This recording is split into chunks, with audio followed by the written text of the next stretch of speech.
Welcome to what should be the final episode of James Madison Dynasty. This is probably the final season we're going to play all the way through, and then we're going to do maybe one or two seasons after that with a combination of simulating and jumping in when it's warranted. But the team is in a very good spot overall. However, we have a huge downgrade at quarterback, and I do like the potential a lot of Miguel Duke's elite development. He's only a redshirt freshman with 96 throw power, overall decent accuracy, and of course, phenomenal speed. But he's a big step down from what ended up being a 98 or 99 overall in Gerald Kubila. There is a pretty talented group of players around him. Rashad Burke is actually our highest rated player, up to a 97 overall receiving back. We know about Clay Reese, but our defense looks incredible. Damian Buck at inside linebacker. Tim Boyman, the redshirt sophomore, looks to be really, really fun. 99 tackle, 99 hit power. He's going to be playing quite a bit. At outside linebacker, Jamar Levine. And Dante Lovelace has been kicked to outside linebacker for middle linebacker. He's only a 3-star recruit with impact dev, but his skill caps were pretty good. He's a 96 overall with platinum pocket disruptor. We should be able to generate quite the pass rush this year, and that should be heavily impacted by John Levels. True sophomore who came in really and dominated as a true freshman. He didn't start the entire season. He really came in the back half and put up 8.5 sacks still. Played a pretty big impact. He should be pretty fun. Want to see him continue to develop. But check out the other side. Do you remember not only Cole Johnson, but Clint Dillard? Clint Dillard was a 5-star recruit from Buford, Georgia, like Isaiah Bond, if I recall. Elite development. Clint Dillard has 95 finesse moves uncapped, 79 power moves, uncapped power, strength could go up, uncapped IQ, run stopping could end up being pretty good, and uncapped quickness. He's got 96 acceleration and 94 speed. He's got platinum quick jump. He's got gold pocket disruptor, which can be upgraded to platinum anytime he chooses. Clint Dillard absolutely needs to play here as a redshirt sophomore. This team has the potential to be absolutely phenomenal. We've lost a lot of talent at receiver, but hopefully Darryl McNitt will be able to take a big step up. And tight end, no more Scary Terry. Eric Ford, former 5-star receiver, is going to play tight end for us. 6'6", 219, 94 speed. He's going to start at tight end, but it will be the Miguel Duke show. Hoping he can put up a really, really good season, but I think our pass rush will carry us. This season is going to be less so about recruiting, but I am, of course, focusing on a lot of these 5-stars. And I'm not really that worried about recruiting at this point just because, we're going into the final seasons. We do need to get somebody, in the roster, but for the most part, it's going to be more about actually playing these games and trying to repeat as national champions. So that, of course, is the goal. And we'll see if we can accomplish our ultimate goal this year, starting in a rivalry game against 0-2 Old Dominion. Old Dominion, 0-2. This is a real, true, and classic tune-up game. We're coming off of a national championship win, and a pretty easy one at that. We had a really tough semifinal that led into it where we almost blew a huge lead, or we did, and it required a game-winning field goal at the buzzer. Old Dominion shouldn't really be much of a challenge, but we've lost a lot of our top players. So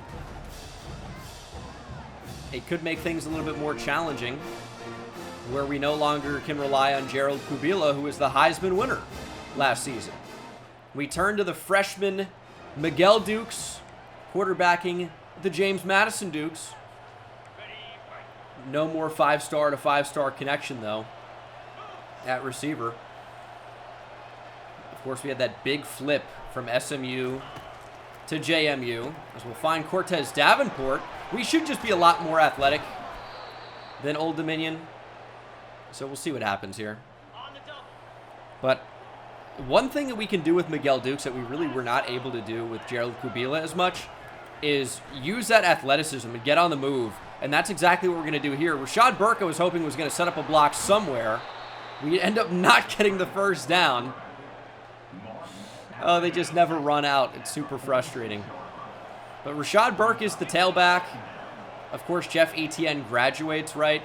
And then we do have Greg Beckett, who we can potentially turn to. Beckett was a 5-star power back running back recruit who I think is going to end up playing a lot this year. It's just Burke is such a high overall that in Sim he's going to be a better option. And he's going to be someone that's pretty good to play with.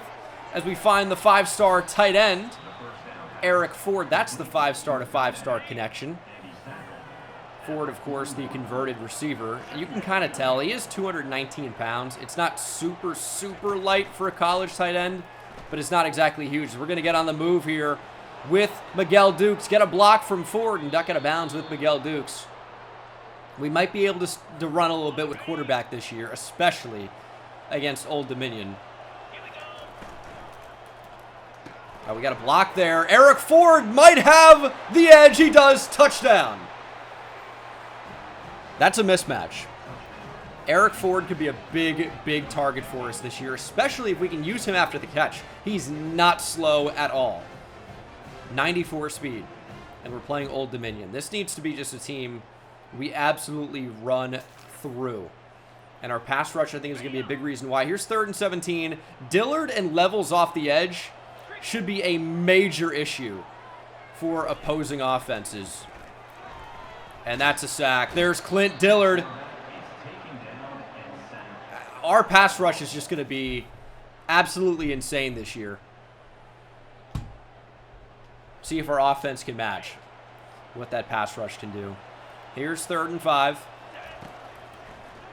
Let's go back to Eric Ford. Maybe get a block from Burke. There's the block, and Ford might have another. Oh, it's too easy. Eric Ford, touchdown. The 5-star making the most of his playing time now. Converted from receiver, and he looks like a pretty good receiver. This is our Brock Bowers. Coming in dominating as a freshman. This is our Brock Bowers. Similar play style. I like the potential. And it's an easy guy to get the football to. We're going to find Daryl McNitt, though, and McNitt is diving down to the 1. Daryl McNitt has been a returner for us, but I have really high hopes for him as a receiver. Here's 1st and goal. Kind of not exactly on the same page there. 2nd and goal, though. Could run from this spot, but we actually might. Miguel Dukes walks right in. That was way too easy. We're way too good for Old Dominion. Now, I know what you might be thinking. It's like, why are you playing Old Dominion as they finally score if you just came off of a national championship victory? Well, I didn't do a good job of introing it. We moved to the SEC just to take a big step up in competition level. We are in the SEC now, and our schedule is tough. We're going for the 3-peat. Eric Ford, touchdown. That SEC logo looks really bad. But we are in the SEC, and our schedule is really tough. So while this is nice to beat up on Old Dominion early in the year, win a rivalry game, maybe get, a lot of confidence built up, this is a team that we should have a really easy time with before going on just a really, really tough run of opponents. And we shall see what happens. Daniel Mentor in the game, as are most of our backups. Jeff Etienne, I don't know, why did I think he graduated? Maybe I thought he was going to declare. Jeff Etienne's back. I just don't know how much he's going to play this year. He never really lived up to the 5-star billing for me. Sloman's going to go down. Honestly, I get Miguel Dukes back in the game. We're going to simulate to the end here. See what this team can do. I don't think we're going to be quite as good with the backups. But we didn't even have our starters play the 4th quarter. 45-14 is your final. We are 1-0 to start the year. Old Dominion falls to 0-3. And Miguel Dukes had a pretty good debut as a starter. 13 of 18 for 321, 5 touchdowns, no picks. Pretty good performance. He also goes 13 of 7 or for 71 on the ground with a touchdown. Got to be your player of the week, you'd assume, with those type of numbers. ETN actually did play quite a bit. Greg Beckett only had 1 carry in this game. But ETN, he's only an 84 overall. I just don't know that he's going to play a ton this year.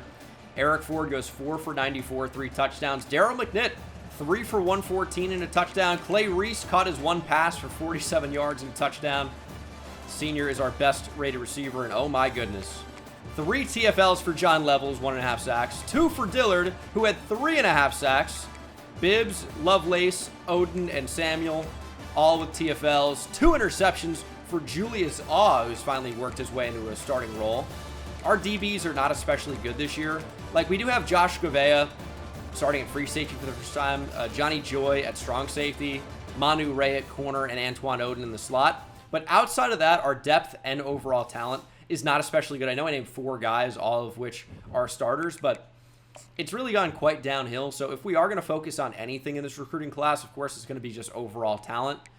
But DB could also be a focus as well, just because it's not especially strong for us right now, as we'll go on the road to take on number 6 Iowa. It doesn't seem that tough because it's Iowa, but this is the number 6 rated team in the country. They absolutely could be a major challenge, as we need to start recruiting some of these corners a little bit more. Gonna bring in safety, that'll be fine, but we need more corners in a big way. I do want to talk about this player real quick. Platinum Hammer is a prospect, 4-star from Johnston City, Illinois. 6'1", 231, 91 speed, 88 tackle. You know the hit power should be pretty good because he has Platinum Hammer. Gideon Oluokun looks like one of the best linebacker prospects I've probably ever seen. So it's a shame we're not really going to be able to get, more use out of him, but man, does he look incredible. So I am really interested in getting him in the class. But yeah, again, this year's a little bit less about recruiting, of course, as we're deeper in to the Dynasty, and a little bit more about just winning another national championship if we can. We're going to get Kevin Showman on campus week 4 against Auburn. That could be a very tough game. And we'll also try to bring in Johnny Joy's brother. They don't look very closely related, but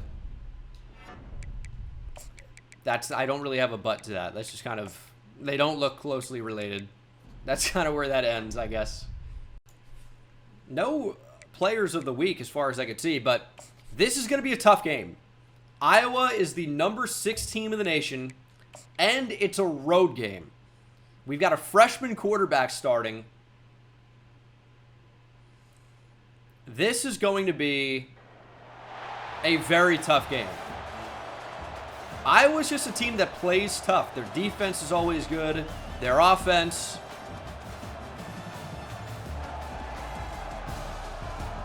it's going to be a tough game. Packed house. And we'll see what we can do. Our defense needs help. That can't be true. Maybe Iowa's got some stars. They've got a star quarterback, Tim Boyman, onto the field. 99 hit power. I'd like to see it in action. Quarterback and a throw. And there's Boyman with a big hit. Right on cue. If we can hold Iowa to a field goal, that'd be fine. Could run the ball here. They are going to. And they're going to get open. Damian Buck cannot track down the running back. That's a touchdown. We did not fit the run very well there at all. We're a national championship team. We just allowed him to walk into the end zone. That's not what we need. 3rd and 6 from the 47. I mean, this is going to Clay Reese no matter what. No, it's not. It's not. I said it, but I didn't mean it. Darryl McNitt catches the football, gets the first down. And I'll tell you, in a game like this, I might want to see a little bit of Greg Beckett. I guess he's starting at fullback for us. 3rd and 6 fullback dive is crazy. Well, he's into the backfield here. We've got Eric Ford in at fullback. Nobody can hear the adjustment. Eric Ford fullback dive is insane. I mean, we're going to, I guess. Here we go.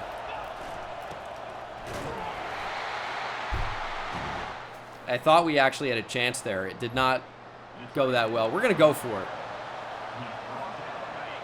Here at Iowa, we still have Jamerson Blanco, so it's like guaranteed points we're turning down, but I'm going to trust our team to get it.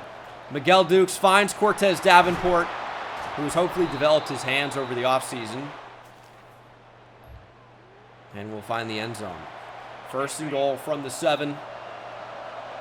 Rashad Burke back in. He'll probably get the football here. Although it is a man look. There's Rashad Burke. Change of direction on him is crazy. So we definitely want to go ahead and use and abuse that this year. Second and goal from the 2. Miguel Dukes on the move. Touchdown. You just can't not account for the quarterback. Does Gerald Kubila scramble in there? Maybe he does too. There was that type of space. But Miguel Dukes, the Duke, Sir Duke, finds the end zone.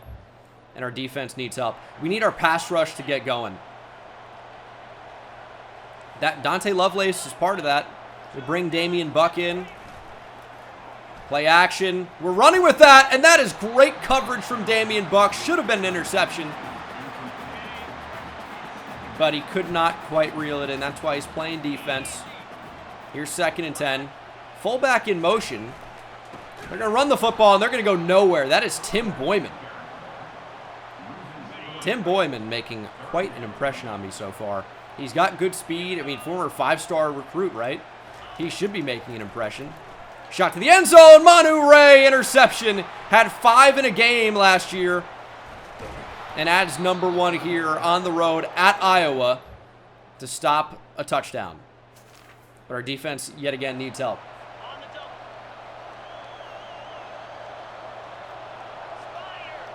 Boyman a little bit banged up. They should probably run the football here. They're going to change of direction, bouncing around. That's 5 yards. That is a 5-yard run from Corbin Hess. Just pinch that line. Shoot a gap, maybe? Yeah, we're right there. Damian Buck, TFL. Nice play. 3rd and 5. Keep him out of the end zone here. We're actually going to blitz Lovelace, I think, and then shade over with Buck to take away the slant. That's exactly what happened. Big hit. But we hit him right into the end zone.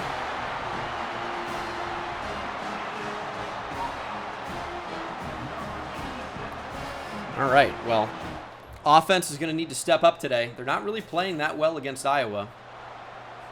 Only 7 points here in the first half. Let's get something going.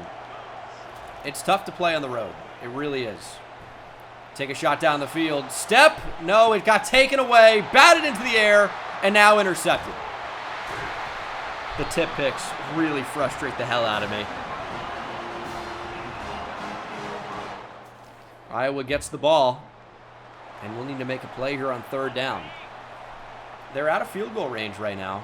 We're going to blitz Clint Dillard. Something's going to be open here if we don't get pressure. That's got to be another pick. Manu Ray takes it away again. Give us a block. Ray just doesn't have the speed to outrun him, but that's a big takeaway. We have a chance to score here. We have a chance to score. Might want to get the ball to Clay Reese somehow. Not possible.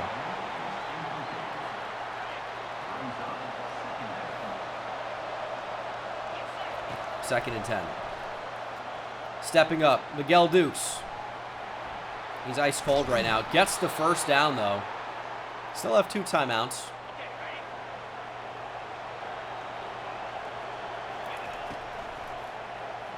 Looking for options under pressure. Dukes is going down. We're going to take a timeout. I hate running back into sacks. Like, we just lose extra yards, which is obviously quite frustrating. But, you know, you're looking to buy time when that happens. We're taking a shot down the field here. Nothing really there. 3rd and 20. I mean, the Iowa D-line's got a couple of stars out there. Dukes is going nowhere. Iowa timeout. God. Well, we're going to bring in a guy to try to block this. Got the wind on our side, though. Good protection. And a good wrap. 17 seconds. Iowa probably doesn't get in a scoring position here, but they're up 21-7. And our offense needs to wake up. 3rd and 2. We need to start taking what the defense is going to give us. And that is Quentin Simmons. There we go. You know, everyone's always begging for me to run the ball more. We don't have the offensive line to do it. We recruited mainly pass protectors. They cannot run block. So when we have a gotta have it play, running the ball is not the way to go. I'd like it to be. It's not. So we have to actually play to the strength of the offense that we've built, right?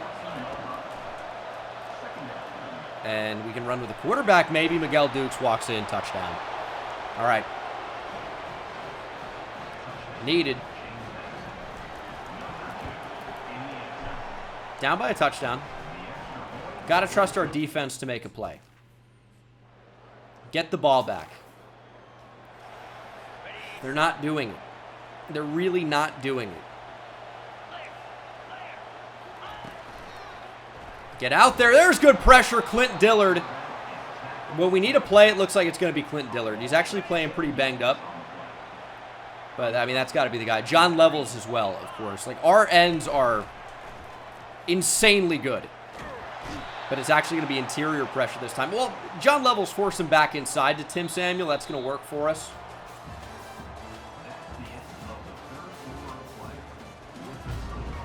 It's crazy. Like, we've had multiple sacks. You know, we forced multiple turnovers and are down in this game. Oh, there's another sack. Clint Dillard screaming off the edge and then pushing the quarterback after. That's what I want. I want somebody to show some heart, some dog. Clint Dillard can fly up the field. Let's take a look at this. I mean, good luck. Good luck. Those guys will get a much-needed breather here. And we have a chance to tie the football game up. 4th quarter. Now's the time. We didn't do it. Oh, God. Should have maybe jumped in there. Now it's a 3rd and 5. Do we trust this team in man coverage? No. Johnny Joy allows a completion over the middle. 1st down, Iowa. And now it's going to be, we're going to need a turnover pretty badly. We will need a turnover. Or, I mean, a super quick score. They're going to get in the end zone here. I mean, likely. God, we got to be able to tackle better. It can't be John Levels making the tackle 8 yards up the field. We need a linebacker to make a play there. We're going to run commit. We're going to shoot a gap. We're going to make a play. Oh, they're going to pass. Touchdown, Iowa. I mean, what do you want from me there? Come on, team. Can we just sit in zone coverage there and make a play? I doubt that, too. All right, down multiple touchdowns. We do need some points. 3rd and 7. Who wants to make a play? Stepping up, Dukes. That's going to be a lot of the offense. He can really run. Got to play to that. I'd love a Clay Reese touchdown here. That'd be sick. Nice catch. Eric Ford's catching all of those tough passes over the middle.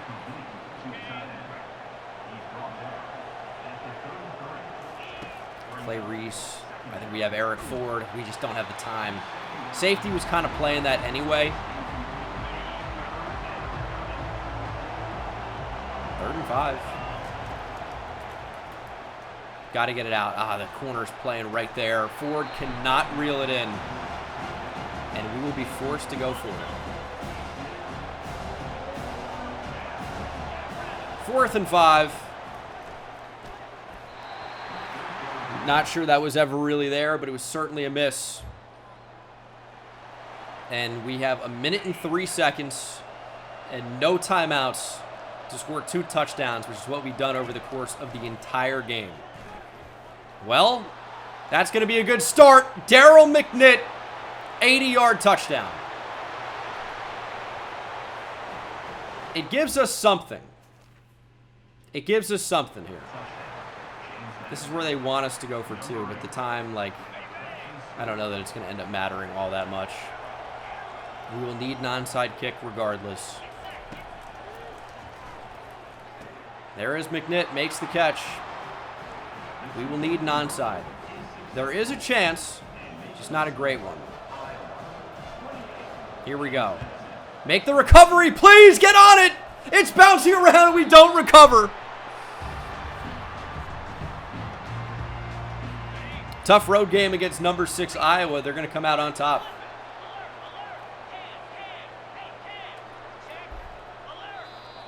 We knew it was going to be a tough game. It was. Our offense with a redshirt freshman quarterback, first-time starter, struggled. Our defense allowing 28 points to Iowa is a little bit frustrating, but it's so early in the year out of conference. This is not the end of the world. Their quarterback was a 91 overall. Dukes goes 11 for 22, 164, touchdown and a pick. And then rushing, Miguel Dukes accounted for the only 2 touchdowns on the ground. We could not run the ball in this one. 2.4 yards per carry is not going to do it. And then receiving 89 yards and a touchdown from McNitt, but nobody was particularly productive in this one, obviously. And defensively, 3 TFLs for Tim Boyman. Great game. Half a sack. 2 TFLs for Dillard. 1.5 sacks. Bibbs got there. Samuel. Boyman, of course. Levels didn't really do a whole lot in this game. And then Manu Ray with a couple of picks in here, but just not enough to beat Iowa. They're going to move up. They're a heck of a team. It was a good test for us, though. But, you know, an out-of-conference loss is not going to be too tough. Now, the challenge is that our schedule doesn't necessarily get a whole lot easier. And that could probably be a problem, as Tennessee is trying to win out for Showman. Like, Auburn's 3-0. They're unranked, but they're going to be good.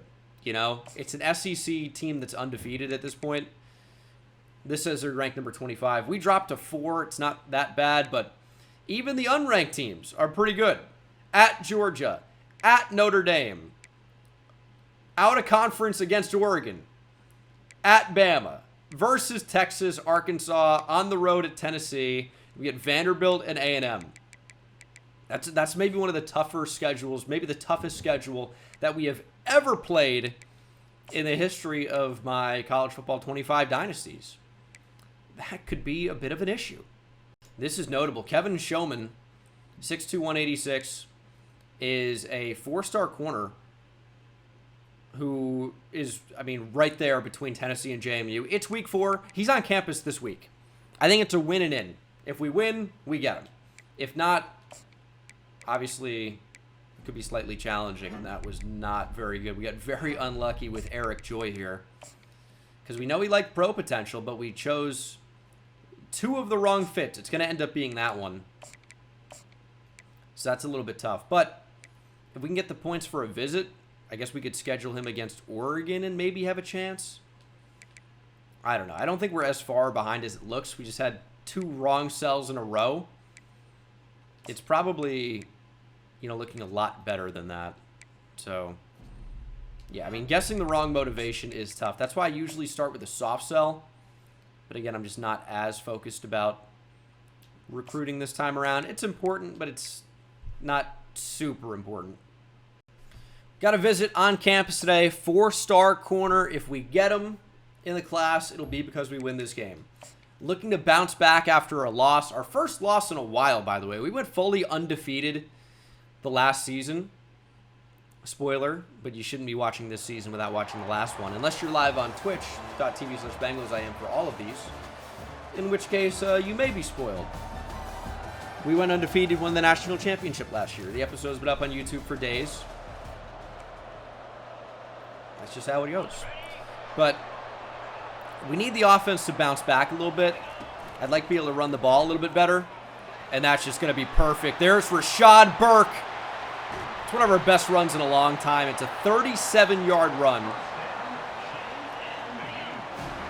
That was wonderful.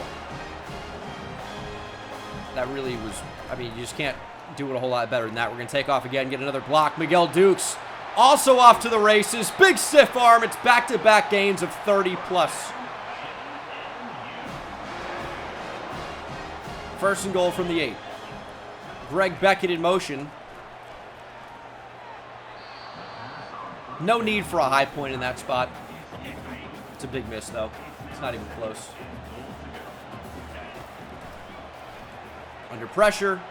It's a quick throwaway. It's not bad. We can't take back-to-back 30-yard runs and then not score. But that's exactly what's going to happen. Well, we're going to get 3, but thought the middle was wide open there. Jamerson Blanco, hero of last season. He doesn't miss, except for in the national championship. But we rushed it. The game didn't matter. We were already well clear. Let's go pass rush. Stadium toughness rank is up to number 26 in the nation. They got to show up. Oh, and there you go. Just tossing the quarterback.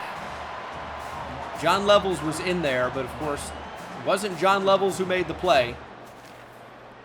Our interior defensive line could really get going, but we've turned over the football, I guess. Duke's intercepted.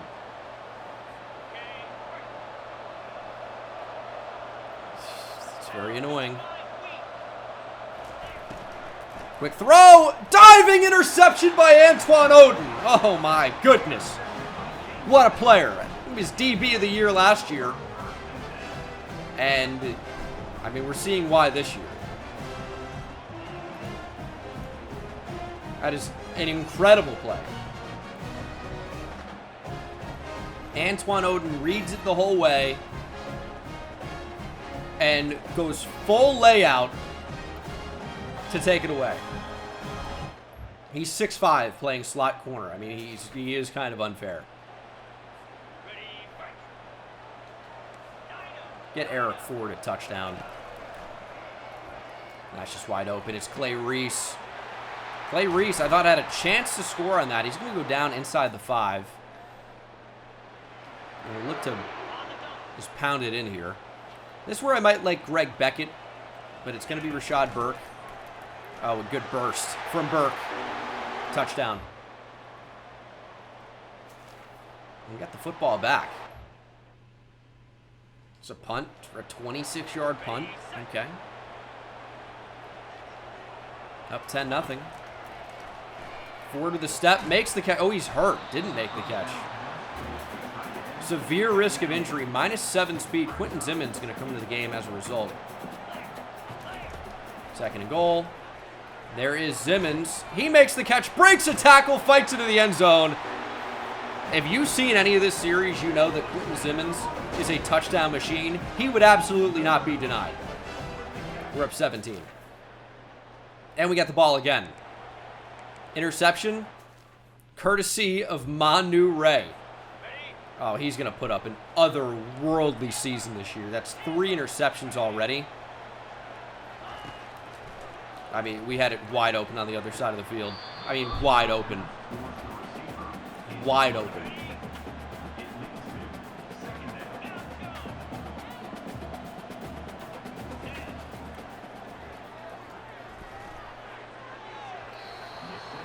If we don't score a touchdown after that, hopefully it doesn't come back to bite us. But that would be crazy.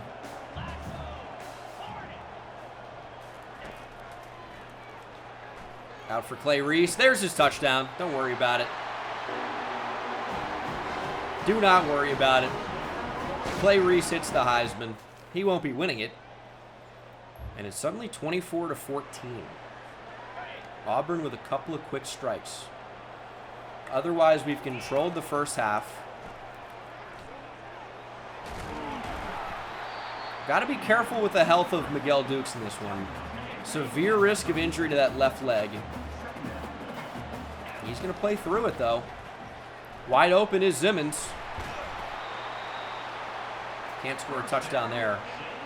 But we gotta keep Miguel Duke safe on this one. Can't really take any crazy risks. Throwing it deep. Clay Reese just never got the step that I kind of thought he might. 2nd and 10. I've not seen Eric Ford in a little bit here either. Well timed. Clay Reese with the super rare drop. Wow.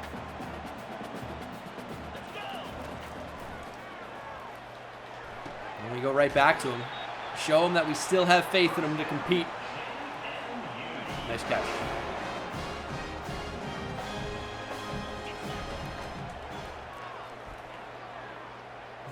Just got to throw it away in that spot. We can't take hits right now with Miguel Dukes. In fact, might want to just run the ball to kind of save him a little bit. Just can't have him taking these shots. I mean, that's one of the shots that we can't have him take. He's battling through it, but he's going through it right now. Wide open over the middle. Eric Ford back in the game and back in the end zone. Oh, this is going to be a special connection. This is the 5-star connection that we have right now. I think the rest are 4-stars all over the place. Eric Ford, redshirt freshman tight end, is a mismatch. Catches a wobbler there from Dukes, but we should make his number 150. Is that possible? Ford F-150? I don't know. 4th and 4. I know you cannot wear the number 150. See if we can stop Auburn. This is where our pass rush needs to eat. 3 interceptions for Cole Lanning today. Just keep him in front. I mean, we have a multiple score lead. Like, man coverage is probably the death of us right now. Just keep him in front. That's a broken tackle. He actually might have been short there the first time, but fought back and got it.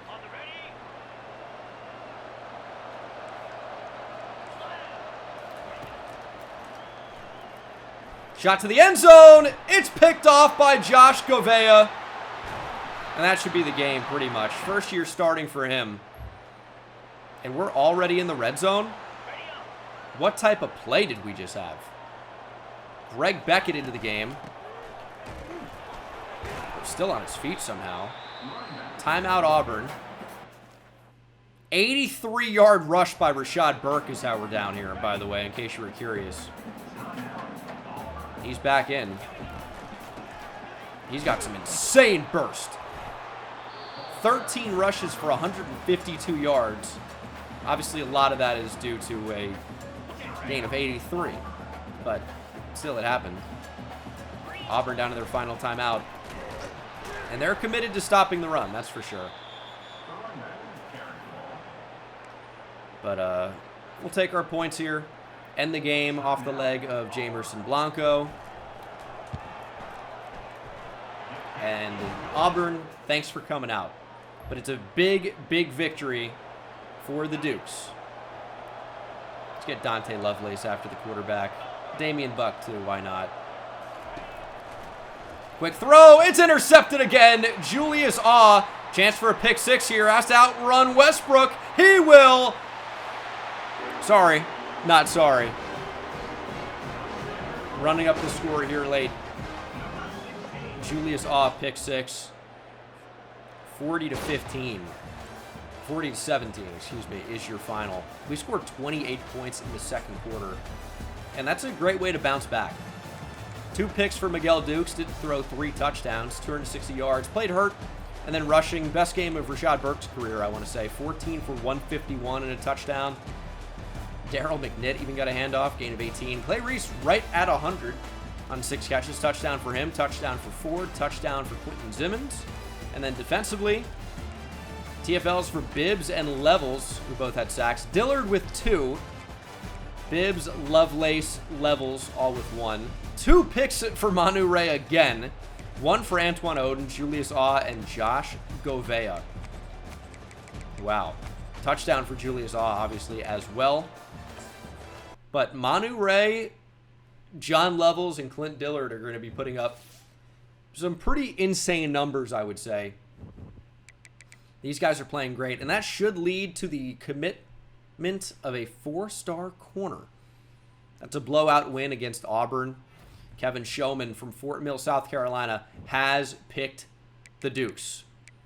We're in 3rd there on Casey Merrick, who we have been going after, but seems like we're not really going to have a chance to get him anymore.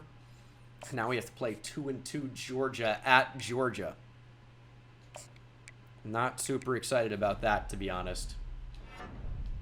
Not super excited. Where's Football Influencer here? All right. We could use a quarterback. Somebody after Miguel Dukes. Not sure it's worth the 75 points there, but... I mean, it's not. We don't need a quarterback that badly. But I do want DeAndre Mast. He's a speed rusher at 6'3", 281. Very unique build for that type of play. Showman, of course, 6'2", 186. Oregon already has 7 4-stars committed. 97 speed for Showman. Aluakun should be making the right choice here pretty soon. Eric Joy, I feel good about. I feel okay about. Maybe he's a better description. But, yeah, we're doing pretty good here. Pretty well for recruiting. You got really no chance at Casey Merrick anymore. But D-tackle's a pretty strong position for us. So, I'm not super mad about that. And could we not just throw the 281-pound DeAndre Mast at defensive tackle if we wanted that? Absolutely an option. Could even bring in multiple 5-star quarterbacks in this class as well. So, again, I feel pretty good about where the class is.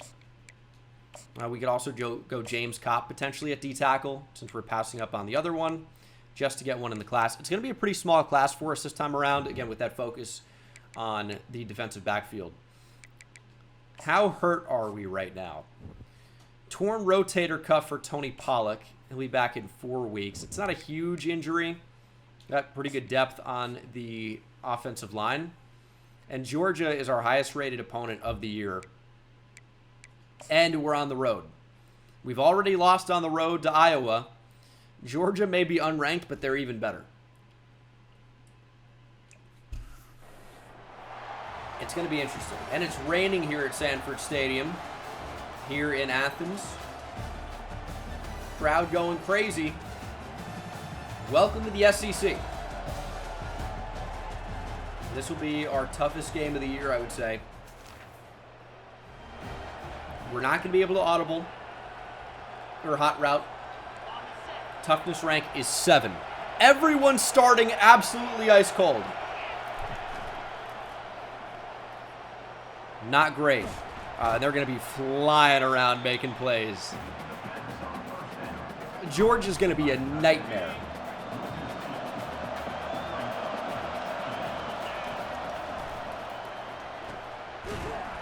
And they're going to be hitting hard, too. You see Ford is already super hurt. We got to just get a first down, get these guys in the game. We got bumped, and that was almost disastrous. Do we punt here? 4th and 1 from our own 34. I almost feel like we have no choice. But not the drive we were looking for. Maybe our defense can make a play. We're just too deep in our own end zone. Like, we're guaranteeing that Georgia come away with points there. So, if we don't get it. Big 3rd down, make a stop. And this is why we punted for this down right here. 3rd and 7. Shot down the seam. It's intercepted by Antoine Oden. There we go. That's why you don't go for it in that spot. We got to trust the defense. We have playmakers all over the field. And now we're driving. 3rd and 3. Still ice cold. Burke up the middle. Look at the burst again from Rashad Burke. I'm going to keep saying it, but he feels different. That boy fast. That's all I'm trying to say.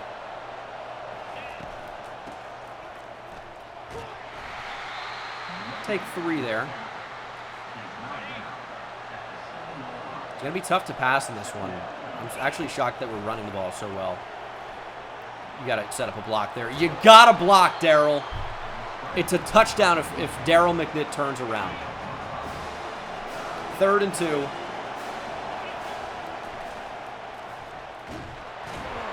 Duke's fighting for the end zone. We got kind of caught. 4th and 1 from the 1. We're going QB sneak. Against the Georgia defensive line. It's a long one. But they have to go 99 yards if we don't get it. Dukes stopped at the 1.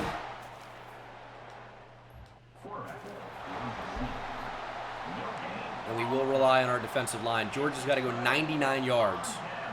Tim Boyman into the game. I don't think they're getting out of their end zone here.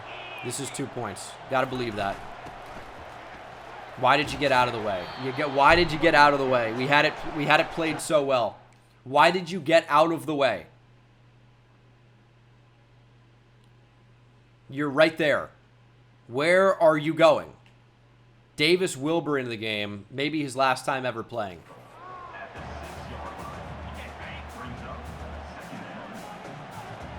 Goal line again.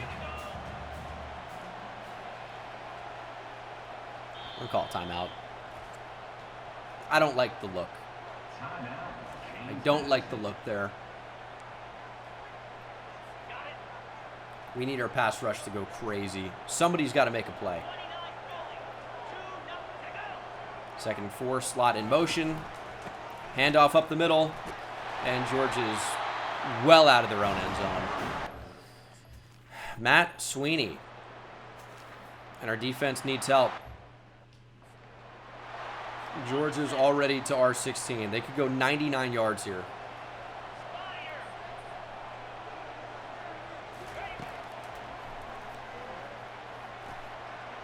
Quarterback taking off. Oh my God, that's incredible speed. Big hit, Tim Boyman, no fumble. That's 99 hit power on the quarterback.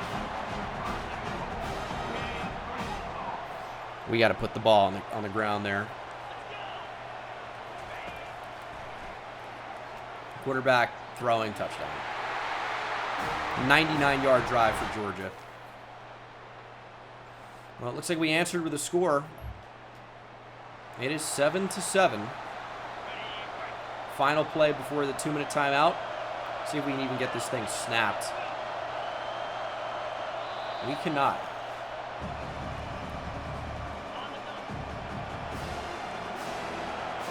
And we're going to try it again. We just showed it to Georgia. Let's see if they cover it. They really did not. Clay Reese, first down. They really just made that way too easy. Final minute here.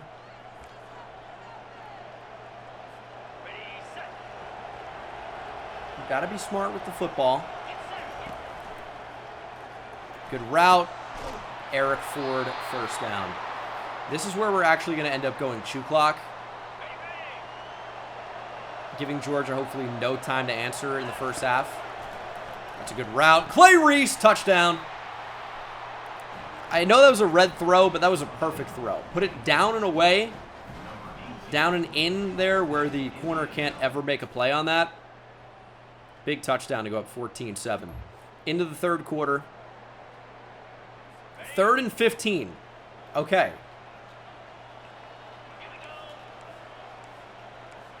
This is a big down. A little check down. You got to wrap up. Lovelace, big hit.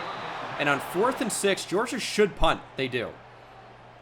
But we don't answer. There's a touchdown. Georgia answers right back. 4th quarter, 3 minutes to go, up by 7.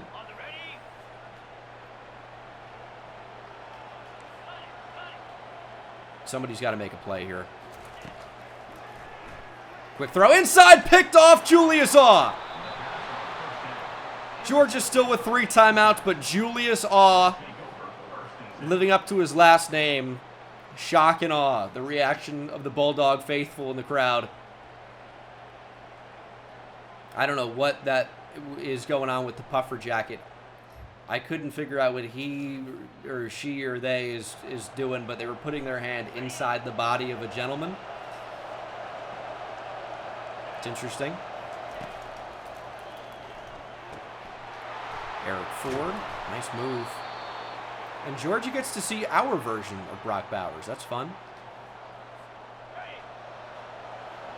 All right, let's end this football game. Final play before the 2-minute timeout. Can't really get much. First down will end it. That's what we need. There's Burke! And that is the first down that we so desperately needed. That should give us a road win here against the Dogs. And I know they're unranked. This is not going to look amazing, you know, on our resume. But this is a huge win. This is a huge win.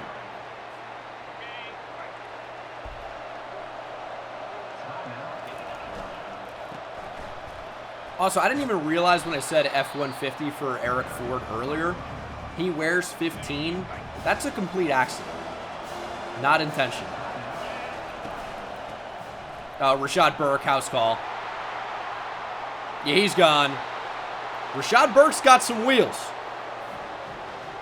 That, I guess, in theory, will give Georgia a chance, but they're down by 2 possessions with no timeouts in a minute. They're not doing shit. 28-14 is your final, as we've mirrored their score in every quarter. Or, well, like 0-0, then 14-7, 0-0, 14-7. Looks the exact same, is kind of what I'm saying. But, nice win. 3 touchdowns, no picks for Dukes. Only 4 incompletions, and close to 200 yards passing. Rushing, Burke 13 for 120 in that score. Dukes goes 12 for 50. Beckett had a 29-yard run, like that. And then receiving, touchdowns for Reese, Davenport, and McNitt. Ball actually spread around really well in this one. And then defensively, no TFLs, 2 sacks for Dante Lovelace, 1 for Clint Dillard, with picks for Odin and Awe. I kind of was sleeping on the secondary a little bit. We got some dogs out here. No disrespect to Georgia, but we've got some playmakers. We improved to 3-1. I think we should be moving up from the number 4 team in the country, but we do have a loss here early in the season, so I guess it's kind of surprising we're ranked that high anyway. We're going to bring in, from the Bronx Zoo, go Yankees, Alec Pfeiffer from New York, and 4-star linebacker Gideon Aluakun, who I'm actually extremely excited about. We lose DeAndre Mass to Miami. Filled it up right to the end there and gave up on Damian Charbonnet. But DeAndre Mass, I actually thought was going to end up picking JMU. Chooses to stay closer to home, going from Tampa down south to Miami. We move up to number 3. Notre Dame is ranked number 20. And this will be another tough team to play here on the road. It really will be. Alec Pfeiffer is our second corner of the class. He's a 5-star, slot archetype, but runs pretty well. Coverage is just okay, but runs pretty well. Coverage will improve. And Gideon Aluakun, again, is one of the best linebackers I think I've ever scouted. He really is truly incredible. And a lot of that is because he has Platinum Hammer as a true freshman. Wrap up already, 91 speed, 89 acceleration, 88 tackle. Block shedding is not bad. Coverage isn't amazing, but he is truly an incredible player. This is going to be a special type of recruiting class again, I think. Not as good as last year, because I'm not going to put in the same type of effort, but still, definitely pretty good. Take Merrick off the board. I think it's my first time playing at Notre Dame in College Football 25. They're a 90 overall. It's going to be a tough road game, as a lot have been so far. We've done well in some, not so well in others. And I'll tell you what, another thing is that like in NCAA 14 and college football revamped, which is the same game, we had some really fun games against Notre Dame. I feel like they were the team that was always rated really well that you would schedule because they were easier to beat for some reason. But sometimes it would just absolutely run you over. I have not played them in College Football 25 at Notre Dame. I'm sure we faced them at some point in the college football playoff in one of my dynasties, but I don't think we've ever played in South Bend. And they're rated really, really highly. Toughness rank 5 here at Notre Dame. Everyone's starting out ice cold again. Quick throw out to Davenport. We just need to make it easy early on. Get some easy completions. Get the confidence up. Move the chains. Or run for it. Miguel Dukes touchdown. We'll take that. That's his game. He can really scramble. He's got a cannon of an arm. The accuracy may be a little bit more in question. Interception by Dante Lovelace. Linebacker making a big-time play. We love that. Cortez Davenport with a nice catch in traffic.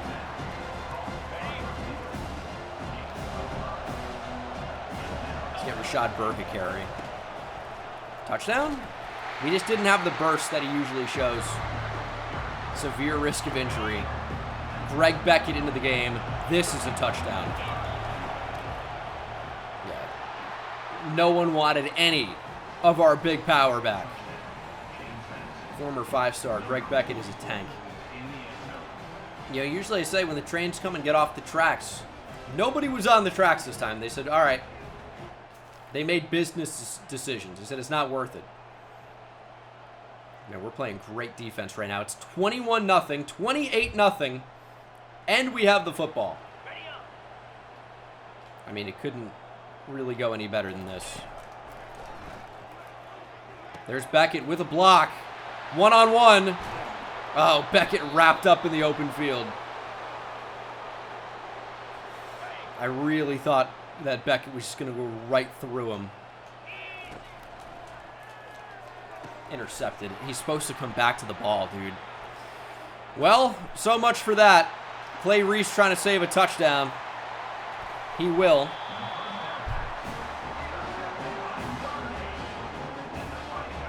Just threw it a little too early, maybe. Notre Dame only with 3. Into the third quarter, 28-3. Turn around that time. All right, let's try to take some time off the clock.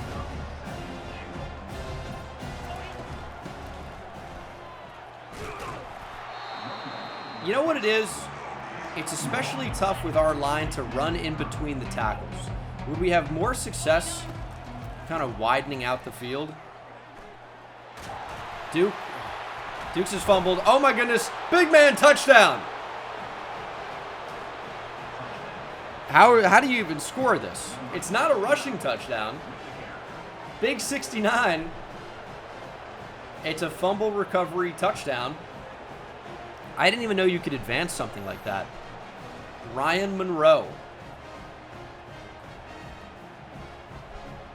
Via the Miguel Dukes assist-ish. Hey, you know what? Most guys would just dive on it there. Not Ryan Monroe, and we recover a fumble. Yeah, this thing is fixing to be over. First and goal. I mean, they got a QB spy out there. Worked well the other time. They forced the ball out. Unlucky not to recover it, but this time they can't even get a finger on Miguel Dukes. They have scored a touchdown, though. But this thing is probably coming to an end. Oh, that's a sick play. What a play from Miguel Dukes to get that throwaway. And this play could be amazing for us this year. Eric Ford has crazy speed. Getting him on a tight end screen just could be unfair. And I think that's a pretty good result, but I think it can get even better this year. I'm excited to see how we can build on that. So I mean, Notre Dame is ranked number 20. It's not like they're a top team. Top 25, but we just came in and dominated them. Rashad Burke just 5 yards away from another 100-yard game. I'd like to get him there. And he's going to get there. And take a shot for it, but touchdown Rashad Burke. And an instant touchdown by Notre Dame. This game, I think it should be over already. And it's continuing. There's way more time than I expect each time. We might drop 50 on their head, though. And this is just the game that won't end. I just feel like it's been over for so long. Burke, foot race. Can he beat the safety? He can. Touchdown. All right. And it is finally over. As the Irish fought, but not well. 63-17 is the final score. 21 points in the fourth quarter is insane.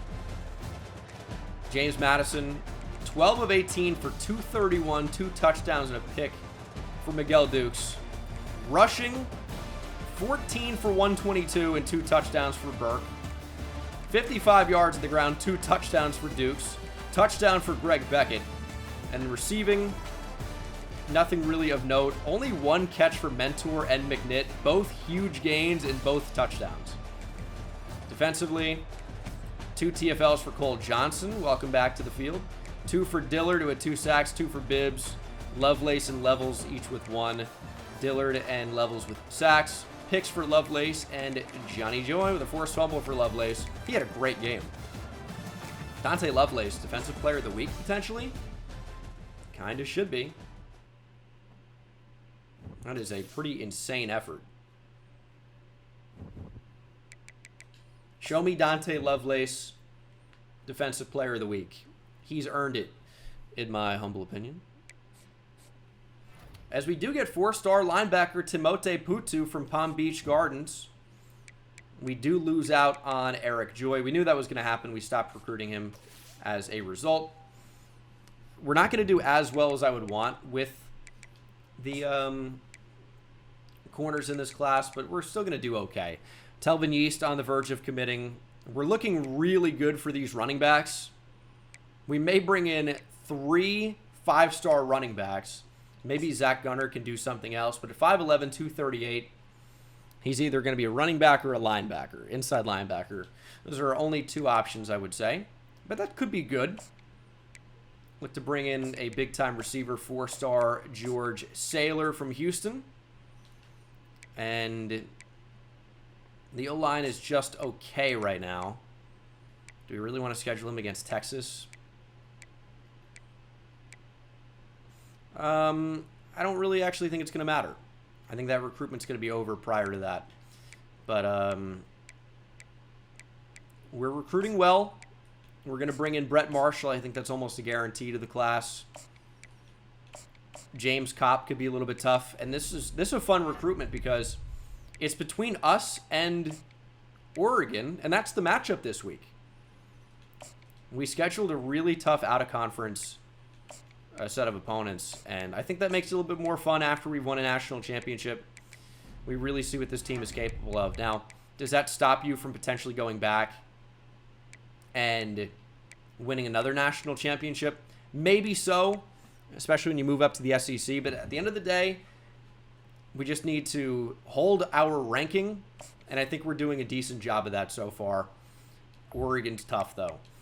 Game of the week, College game day in Harrisonburg, Virginia. Let's beat the Ducks. Hoping home field advantage comes up clutch here. See what this team can do. The Ducks, obviously, if you've seen the channel, have been the bane of my existence, starting with Nevada Dynasty. These are phenomenal uniforms that they're in, and that actually reminds me, we've not really worn any alternates this season. That's got to be a pick. Easy reads, user pick. Damian Buck One fish, two fish, red fish, blue fish. Easy reads. They threw right at him. What are you doing?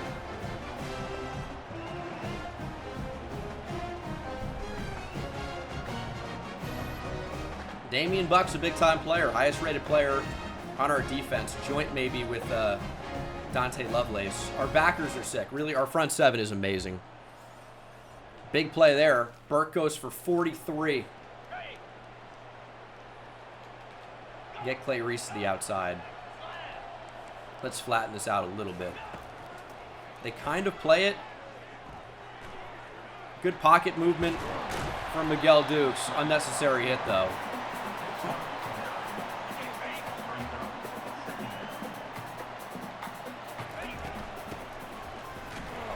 Good, you see? Okay, that's good blocking. Quentin Etienne, maybe a brother of Jeff, that's running the bench here for us. McNitt can't catch it. Maybe had Burke on the backside. We'll take our points after the interception, playing with house money anyway, so that's fine. That's totally fine. Oh, man, big score there. We're up 14-0, or 10-0, excuse me.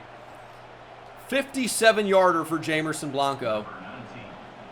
Against the wind. Meter's going pretty quick. Can we slow it down enough to make this kick?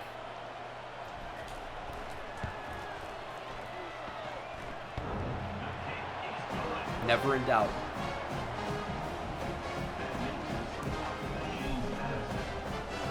Jamerson Blanco off the crossbar and in.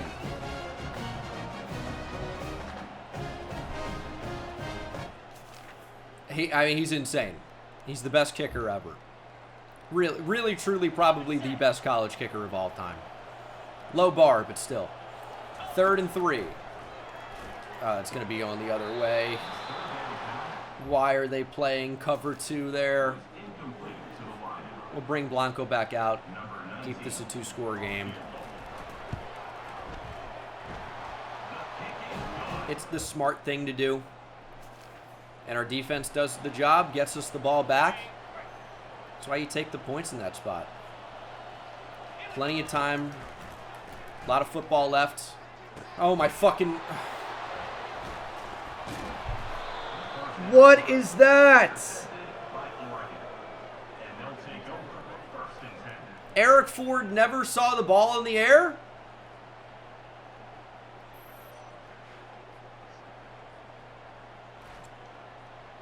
It's wide open. Why are you breaking down?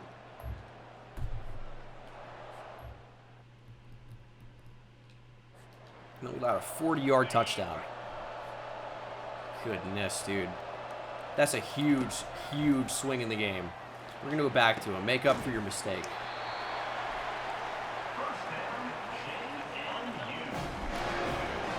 That's crazy. Interception. It's just I expected a crisper route. We're launching picks now. He really did. He had inside leverage and then didn't cut when I expected. We're down 21-16, 24-21. We take over. Now our defense needs to make a stop. 3rd and 10. We're sending heat.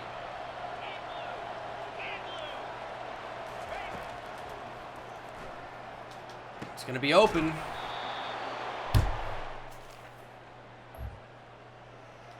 There's potential there. We didn't get back in time.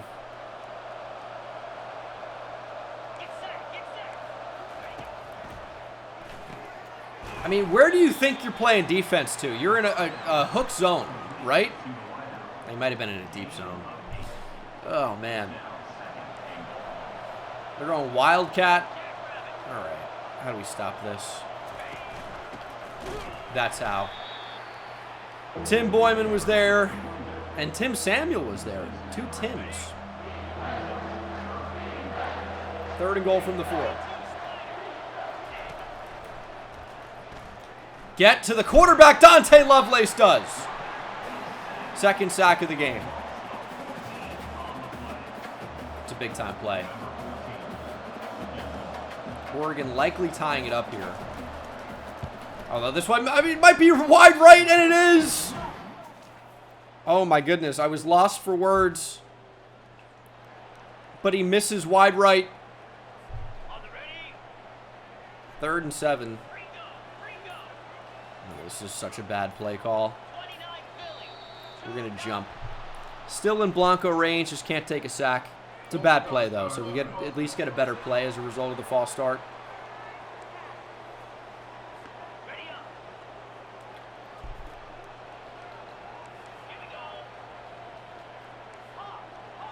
Let's make that safety make a decision. Nope, that's wide open. Eric Ford, first down. That's a huge play, actually. I'd like to take time off the clock here. A touchdown puts us in a really good position to win the game.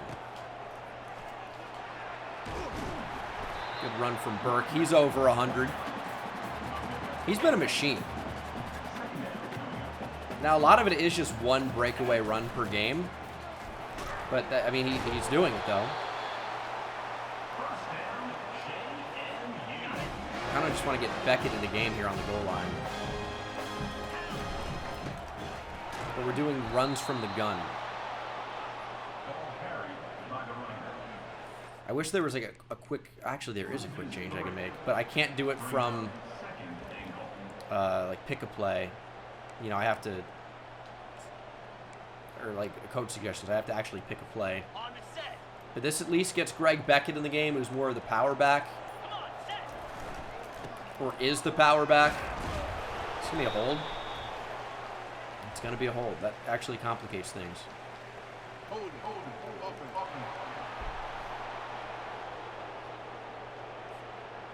Second and goal from the 17.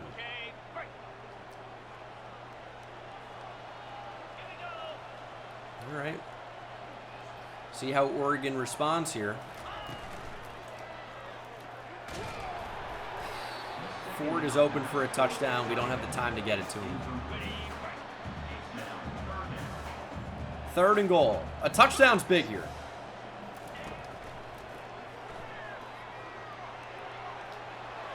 Oh my goodness. Tried to slide. It's just not in the cards. I hate to go up 6 late. I hate it. But just not really in go for it range, in my opinion. Still enough time where it's not like you're incentivizing the touchdown. Like, when I say late, going up 6 late, I mean like 2-minute drill for the other offense, which is a little bit different in college football 25. Defense, great job. Oregon actually punts. And that might be the last time they touch the ball.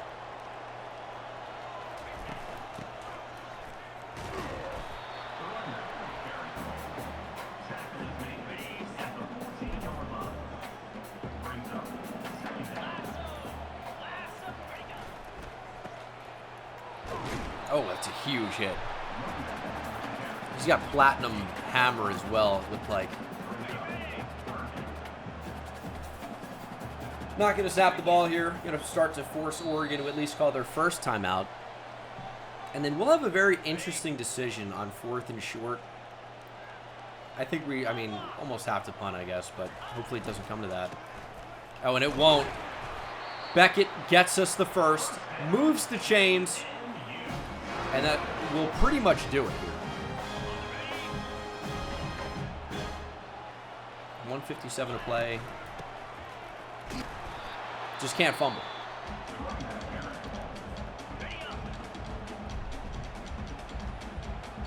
They have 1 timeout. We're not getting any gains though. I mean, we're gonna need a first down. I was really hoping we were gonna be in position. Getting blitz. Duke's on the run. I mean, we have A open. I just don't think Dukes can make the throw. This at least keeps the clock moving.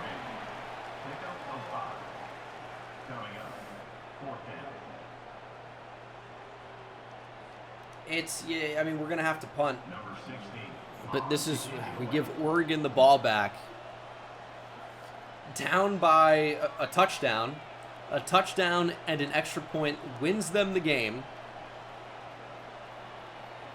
This is a disastrous scenario where we actually have the lead. Really just not great stuff. There is the punt. It's a decent one. Oregon will need to go 69 yards in 1 minute and 1 second. This is where we need the pass rush to shine. They've got to go crazy. Get after the quarterback.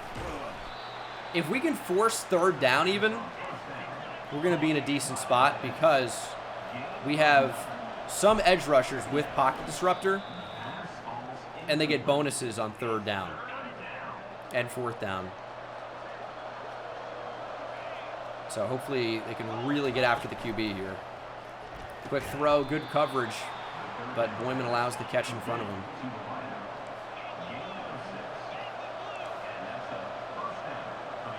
"40-second spike." I like it, though, because that's 1 down closer to 3rd down, and that's when some of our guys can really get going. A sack here would be pretty much game-ending for Oregon. We'll see if that can happen. They've got good tackles. Good coverage. Gouveia gets a hand in there. Incomplete.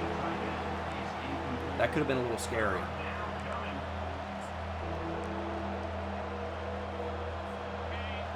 Do I trust the team in man coverage?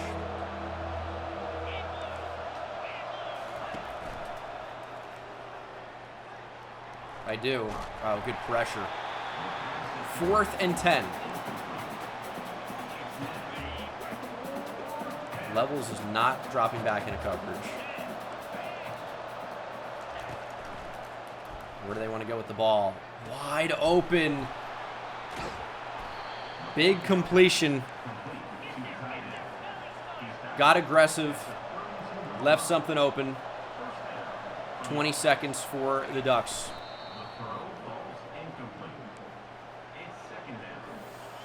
All right. They still need a touchdown. Quarterback looking to take off. Ball came loose. John Levels recovers. Levels nothing but space. Got to outrun the quarterback. John Levels, broken tackle, stiff arming, down at the 2. What a return from John Levels. And that is the game. Nearly took it all the way back. He's on a different level right now. But he didn't bring the pressure. That was Kevin Bibbs. I mean, quarterback had plenty of time, to be honest. But Bibbs forced the ball out. And I don't know if there's anything more disrespectful than a kneel on your opponent's goal line. 27, well, I mean, in a way, it's also respectful. But, I mean, you know, getting down there and just being like, we don't care about a yard or two. 263, 2 touchdowns, 2 picks for Miguel Dukes. Rushing, 17 for 110 for Rashad Burke. Receiving, touchdown for Eric Ford and over 100 yards. Reese came close, 93 with the touchdown. And defensively, 3 TFLs for Dante Lovelace, 2 sacks. Matthew Belanca, the freshman, with a couple of tackles for loss in there as well. Bibbs with the sack, Dillard with the sack, interception for Damian Buck. And that really ends up being the difference of the game. Tough battle against Oregon, we come out on top. Some interesting news. I think that's a flip. DeAndre Mast had committed to Miami and now thinking better of it. That was the quickest flip I've ever seen. DeAndre Mast to JMU. He is joined by 5-star quarterback Telvin Yeast, also from Tampa. Maybe they've been talking, both from Tampa. Both committing the same week. We add right end George Ficken from NOLA. 5-star right end Brett Marshall from Daphne, Alabama. Pretty good week for us. That is 4 5-stars all committing. Now, the bad news is we lose out on James Kopp, and we had battled to the end for him. He picks Oregon. Idiot. We don't want him anyway. Dante Lovelace, SEC Defensive Player of the Week. We are #1 in the nation. Alabama 5-2 and unranked. That's crazy. Take a look at some of these guys. Telvin Yee, scrambler, 6'5", 194, 91 speed, 96 acceleration. Is he a quarterback? Is he a receiver? Is he something else entirely? Floyd Truman likely headed to Oregon after that. That's a player I can lose out on. We don't need, really more quarterbacks after that. The running back class is going to be generational for us. We might bring in 3 5-star backs. Ooh, this is not the way to do that.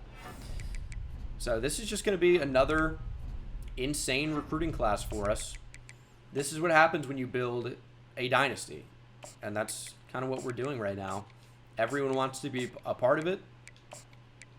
And I'm pretty happy about that. This is just a terrible use of points. But yeah, we're going to go ahead and fix our points and move on to the next game as we continue to try to push to be national champions yet again. It is unranked Alabama. How are they unranked? Miguel Dukes is starting to get some Heisman consideration here, which I like to see. He's only a redshirt freshman. Everyone's so quick to jump on poor play from freshmen. You got to let him settle in a little bit. They were playing high school the last time he was a starter, right? So, on the road here at Bama. I said I was going to do alternate uniforms. I haven't again. And it's because I forgot right up until the point of, when you saw. Anyway, Bama, I don't think a 5-2 Alabama team's ever going to be unranked. I just don't. SEC bias. Raining here in Tuscaloosa.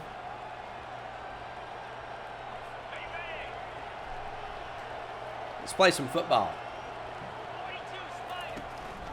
Run the ball. Oh, we're going to be flying around the field today. Dante Lovelace with the tackle. I just want to see that front seven eat. You know what I mean? I want to see him dominate.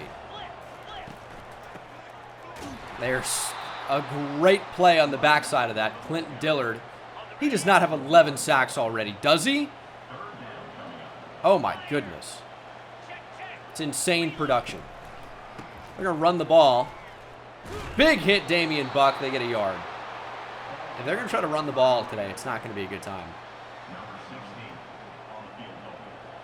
Is there any chance 11 sacks was career? Because I don't think Damian Buck has 6 this year. But maybe, he surely doesn't. Looks like we're getting a lot of defensive moments today.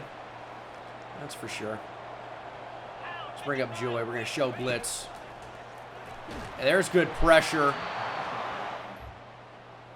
Just, is the offense going to be able to score today? That seems to be the question.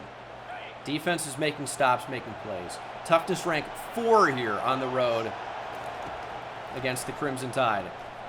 Does Dukes have the wheels? He does. Throw a flag. Touchdown, though.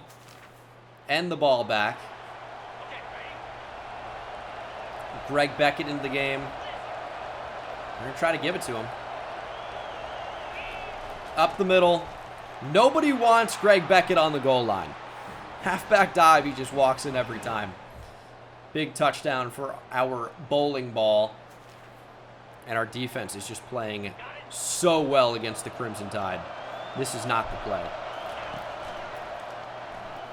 Have to figure out what it is on the fly. Dukes put the ball on the ground. That's the problem when you're going quick and not paying attention. Dukes with a pick. They just won't show you the play. And that can be a problem. 1st and goal from the 9. 11 rushes for 13 yards. Keep running the ball at us, please, I beg you. It's going to go very poorly. Another loss. He is averaging 1 yard per carry. 3rd and goal from the 8. Quarterback taking off. Oh, that's their best run of the day. What are you going to do? That is super frustrating. Accounted for everybody but the quarterback. Thought they were finally going to throw. I don't know if this QB can throw. 1st and goal from the 1.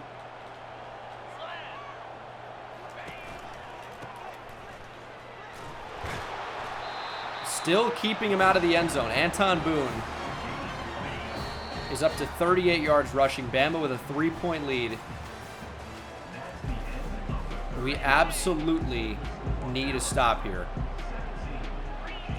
Touchdown's not the end of the world, but it's not great. Govea with the tackle for loss. They just run the ball every play down here.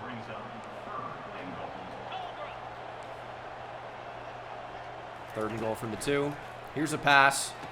We shade it inside and still allow a touchdown on a slant to Bloom.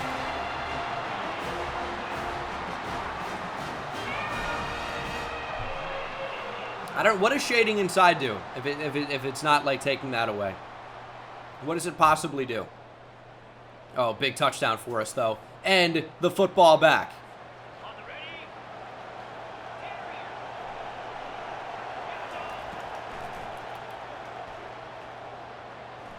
Receivers in the area, not grounding. We're going to take our points.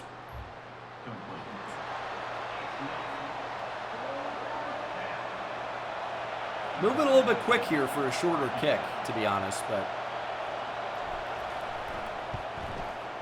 got it in there. 24-24. Blanco ended up on the ground, and what a play. Fumble recovered by Damian Buck for 72 yards. Knocking on the door, break it down, find the end zone. McNitt, touchdown! Daryl McNitt. Huge play to give us the lead late on the road. And the football back. I just don't know how you punt in these spots. You're really, really counting on your defense to make a stop. I don't know that they're going to. Forward playing banged up. What's new?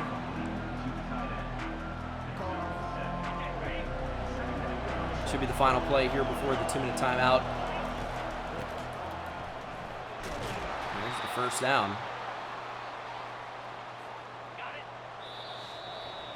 Bama will need a stop. Again, this is the idea where I think the game should be over. But they make tackles for loss. We can't eat up as much clock as I would want while still running. And it gets tough. When they know we're going to run, it gets tough. Because then it sets us up with like 3rd and 8. Obviously, we want to have them use another timeout, but 1 minute and 50 seconds, they get the ball back, no timeouts. That's not that big of a deal.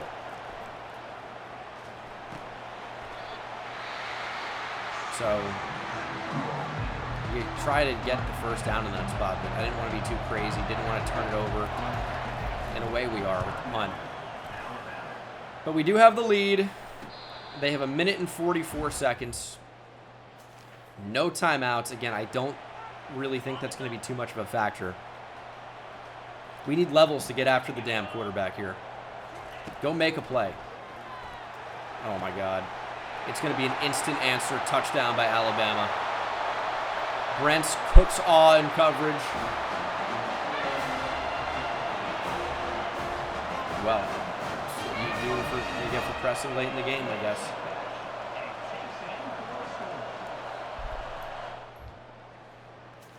$1:29 to play.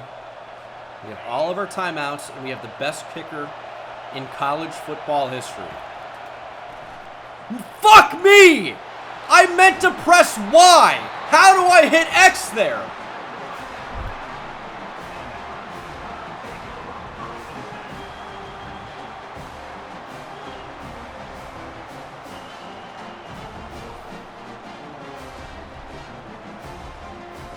Do I have the fattest fingers on the planet? Can somebody tell me? I don't think so. Feed 2 dog. Okay.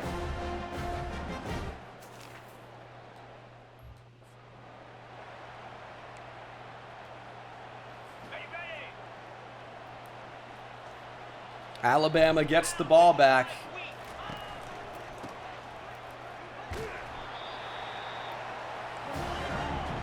Do we consider calling timeouts? Maybe. See how they want to play this. I wouldn't take any extra time. They're going to snap the ball, though. Get there. Belanca forces a throwaway. Okay. 3rd and 8. Honestly, Tim Samuel's spy. They're going to run the football.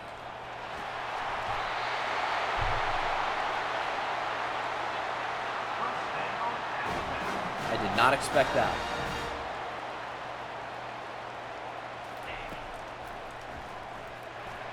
Touchdown, Alabama. Wow.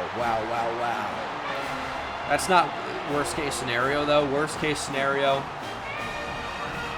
was them burning the clock and kicking the game-winning field goal as time expires.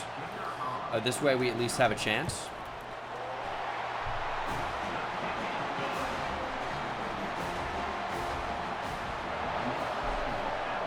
And I think we should be able to move the ball on Bama. We just had like I would call it an unlucky interception.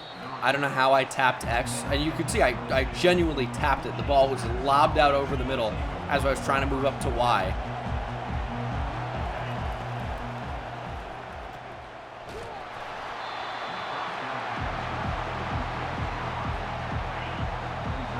But the Bama pass rush is only going to get stronger. Stadium pulse is still going crazy. Would have loved a first down there.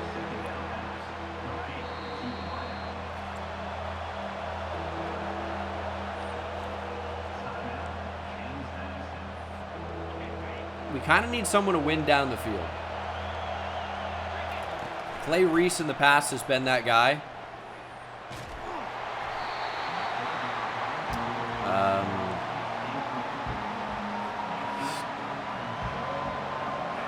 Not really finding what we want down the field. On the move. Eric Ford. Man, that had a lot of air underneath it. He's wide open, yet the corner's able to run with the streak and then come back to that.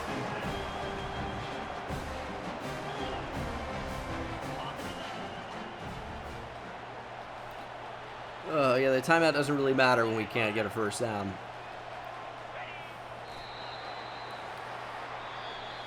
Oh, man. We drop our 2nd game of the year. Again, to another really good team on the road. Allowed 4 touchdowns to Nick Jones. 3 picks from Miguel Dukes. It's a tough game, but especially 2 in the 4th quarter. This might have been the difference. 21 yards for Rashad Burke. Receiving, 6 for 142 and a touchdown for Davenport. 2 touchdowns for Darryl McNitt. And defensively, 3 TFLs for Dillard. Sack for Belanca. Our defense just kind of collapsed in the second half. 21 points in the 4th quarter to Bama is unacceptable. We do have a 5-star receiver, George Saylor from Houston, a 5-star linebacker, Antoine Keegler from Melbourne, Florida. Do I keep saying 4-star when I mean 5-star? There's a 4-star. Emmanuel Komar, 4-star right tackle. There's a 5-star running back, Zach Gunner from Buford, Georgia. We've been passed by Oregon. Okay. But our D-line recruiting is still going crazy. We've dropped to 13 now. Texas is the number 2 team in the country. They are undefeated. Well, all right. That is an interesting matchup. And this one is over. Oregon wanted him. They got him. He is interesting. I don't know what he would play for us. I mean, he's a DN/D tackle, I guess, / outside linebacker, but he's not athletic enough to play outside linebacker, I don't think. He's not big enough to play D-tackle. Not really mad about losing out on him, to be honest. We're about to get a lot of very good news again. So, again, can't really be too mad about it. This is going to be another legendary recruiting class for the boys. For the Dukes. Right now, we have the number 2 class in the nation. Just casually 8 5-stars, 4 4-stars. Oregon already has 18 4-stars committed. Yeah, they've been on a roll. This is a tough, tough matchup. I imagine Miguel Dukes is out of the top 5 now. He's actually moved up. Interesting. McNitt into the mix as well. Is this going to be the game of the week? You'd have to imagine so. It's week 9. It's the awesome Dukes against the amazing Longhorns. And it's time to go. It's time to black it out. I kind of think white helmet with the black looks really good. There's no black helmet. Done the gold a bunch with this. Let's go with the white helmet. See how that looks. I know Texas is a white helmet. Maybe it's like not the best time to do it, but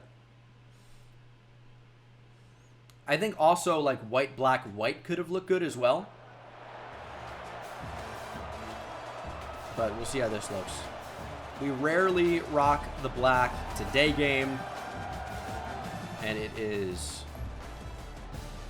the number 2, 7-0 undefeated Longhorns coming to Virginia to try to beat Miguel Dukes and the Dukes. Oh, there's McNitt. Big spin move. And then big speed from Daryl McNitt, showing off his return chops there. Nice play. 3rd and 10, though. So back-to-back incompletions. Clean pocket. We're going to take off. Nice scramble from Miguel there. Miggy Dukes.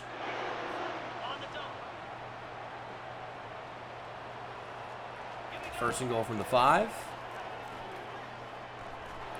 Running into a sack. Didn't really see anybody get open.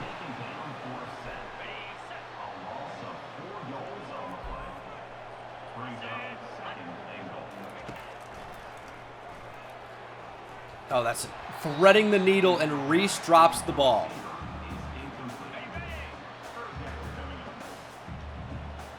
Taking points off the board here, and it's not good against a top team like Texas. It's a great route. That's just not a tight end route. Eric Ford showing you that he was a 5-star receiver for a reason. Getting absolutely wide open, taking advantage of that mismatch. 7-0. And the football back to kick a field goal. Thanks for that, I guess. A lot of wind in this one. A lot of wind. Not phasing Jamerson Blanco, though. That thing's right down the middle. Oh, we might actually blow out the horns here. First and goal from the 1. This one might be over.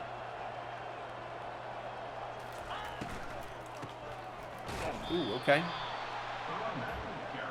That's not good.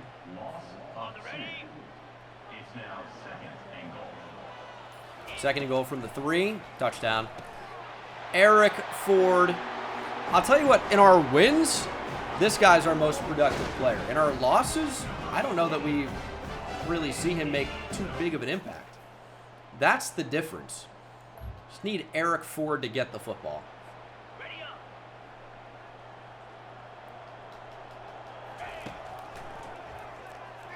On the move. Eric Ford going to be a lead blocker. That's a great block. Nice run again from Miguel Dukes. And it's going to be 3rd down. 3rd and 7. That would have been sick. 20-0's not a bad half, though, if that's what it ends up being. Blanco's kick is good. Right down the middle. And we actually get the ball back. Sometimes it's tough to remember when shoot clock's on.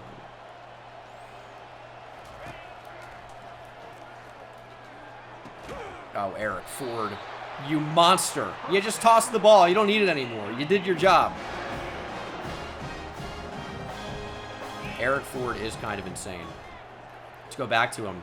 Eric Ford again. This might be a house call over the horns.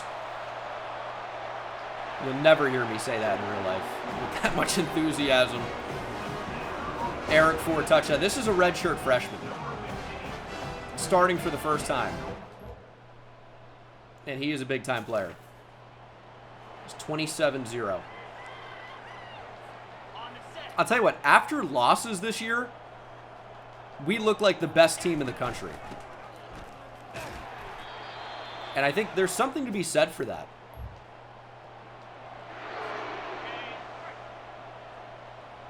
We bounce back in a big way.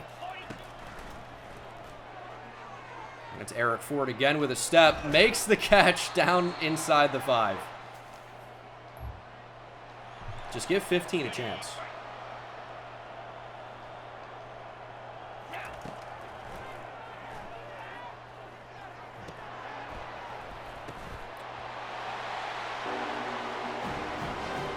Cortez Davenport touchdown. What just happened? Ping pong or pinball. Clay Reese, volleyball, sets it up in the air. Another set to a catch maybe, but he took a big hit and then didn't really catch it. And they called it a touchdown anyway.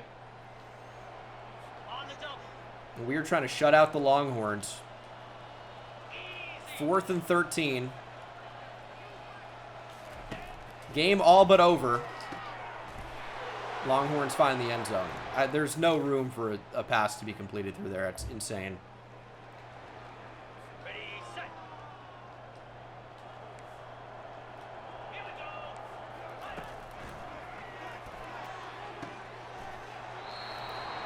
go. We can't press Julius Awe anymore. Simply can't do that. He doesn't cover. Number 17, set to kick this low. Could this game ever get close? I don't think so.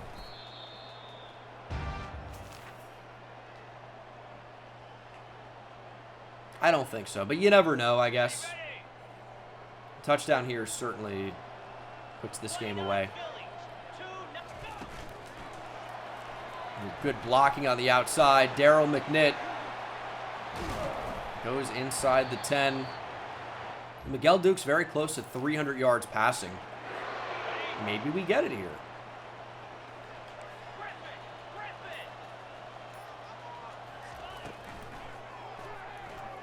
Duke's on the move.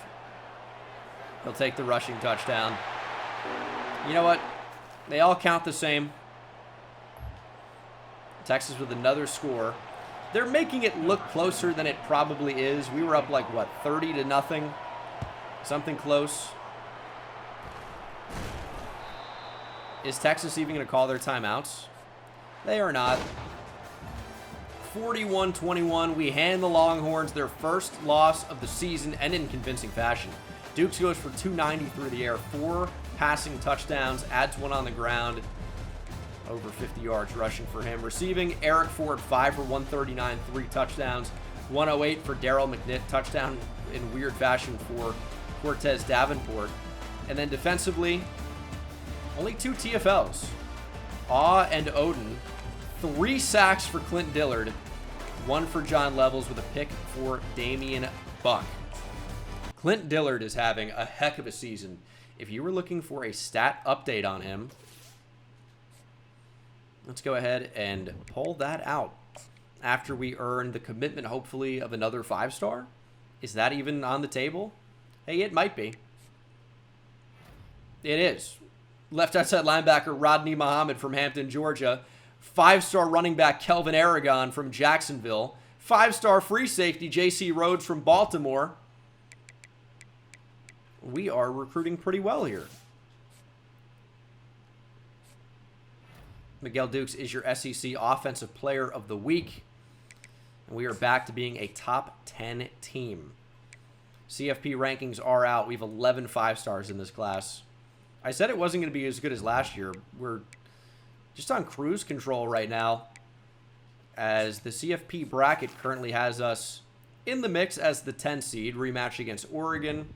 Conference standings currently has us 3rd in the SEC.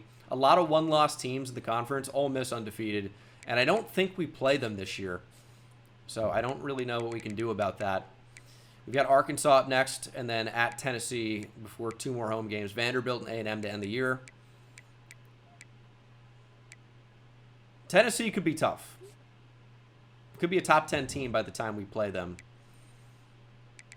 We're having a good season. You got to keep in mind this has been a really tough schedule for us this year, and we are just mostly crushing it. So feel good about that. Reveal something else, please. Pro potential still all we know. We might actually know what it is, though. It could be 2 things. So when it's the case, I usually go hard sell on one and soft sell on the other. You're going to be right on one of them. It'd be nice to add a field general, like, for sure, quarterback into the class. So we'll see on that.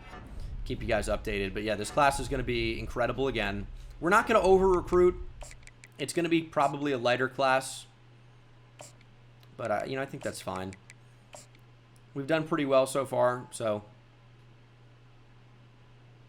I feel like we don't just need to add more players for the sake of adding more players. We want guys that can actually help us.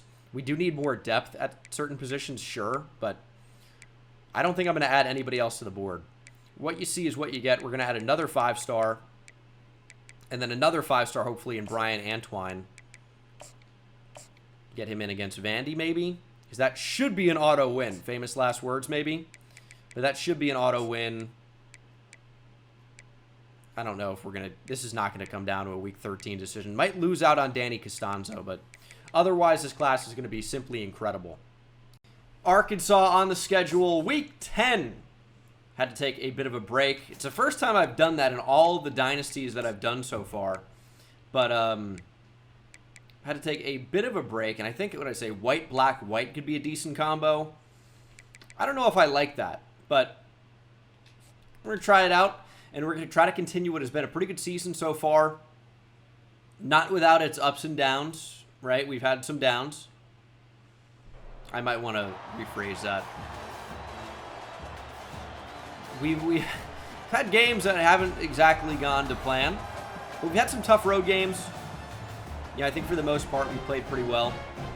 And we're going to try to continue that here today against another tough SEC opponent. But we're up 7-0. Our defense needs help. And they don't. It wouldn't be a stream without the cat coming to say hello. We know our pass rush is crazy. I kind of like the white, black, white combo on the field, by the way. Quarterback under pressure. It's an insane throw. I don't know how you defend that. Thought we got pretty good pressure. I thought, John Levels was closing in on the quarterback. Insane throw on the run. Led to a touchdown. Wild, wild stuff. Oh, under pressure already. Down goes Dukes. Does get a yard, though. His first rush went for 44. Might have been our first touchdown of the game. Daryl McNitt in motion. I honestly tried to pitch there. That would have been insane. That would have been really stupid, probably. Hook and ladder. It doesn't work like how you think it would in the game. Never goes where you want. There's Rashad Burke. He's been a really nice player for us so far this season.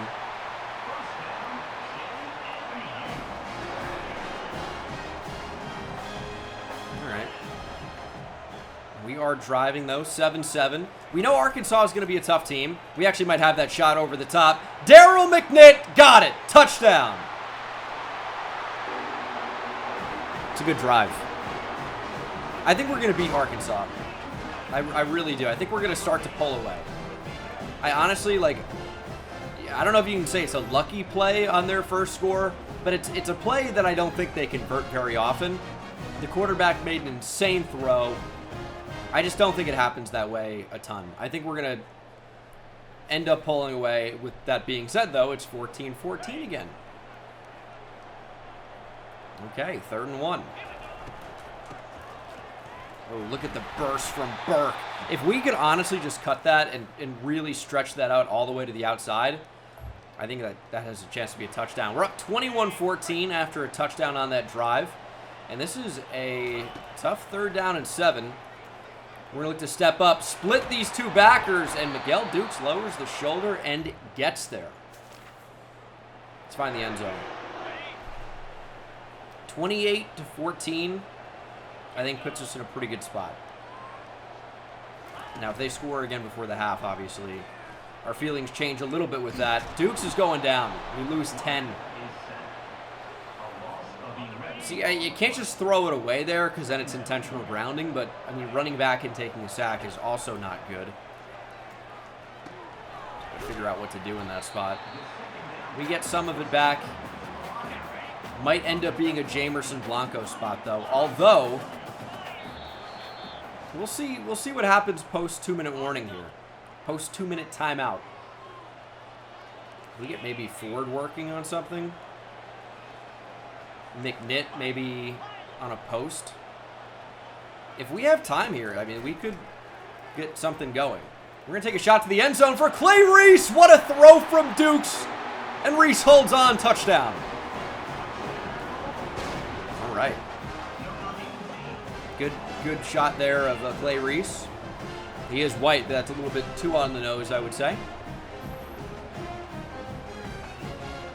Just kind of crossing, you know, pressure in his face.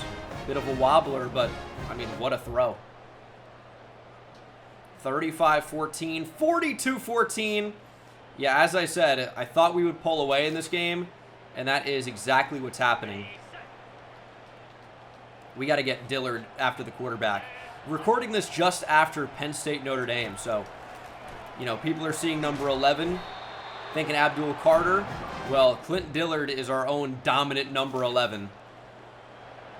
And I mean, he's really had an incredible season.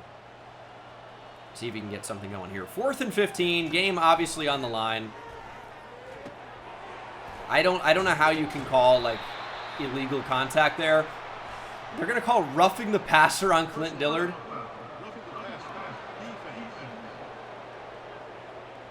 Well, that would have been turnover on downs in the game, really. Instead, Arkansas scores a touchdown. And it wouldn't let me go up to do onside kick, so to waste a timeout. Not that it's particularly important to us at this point.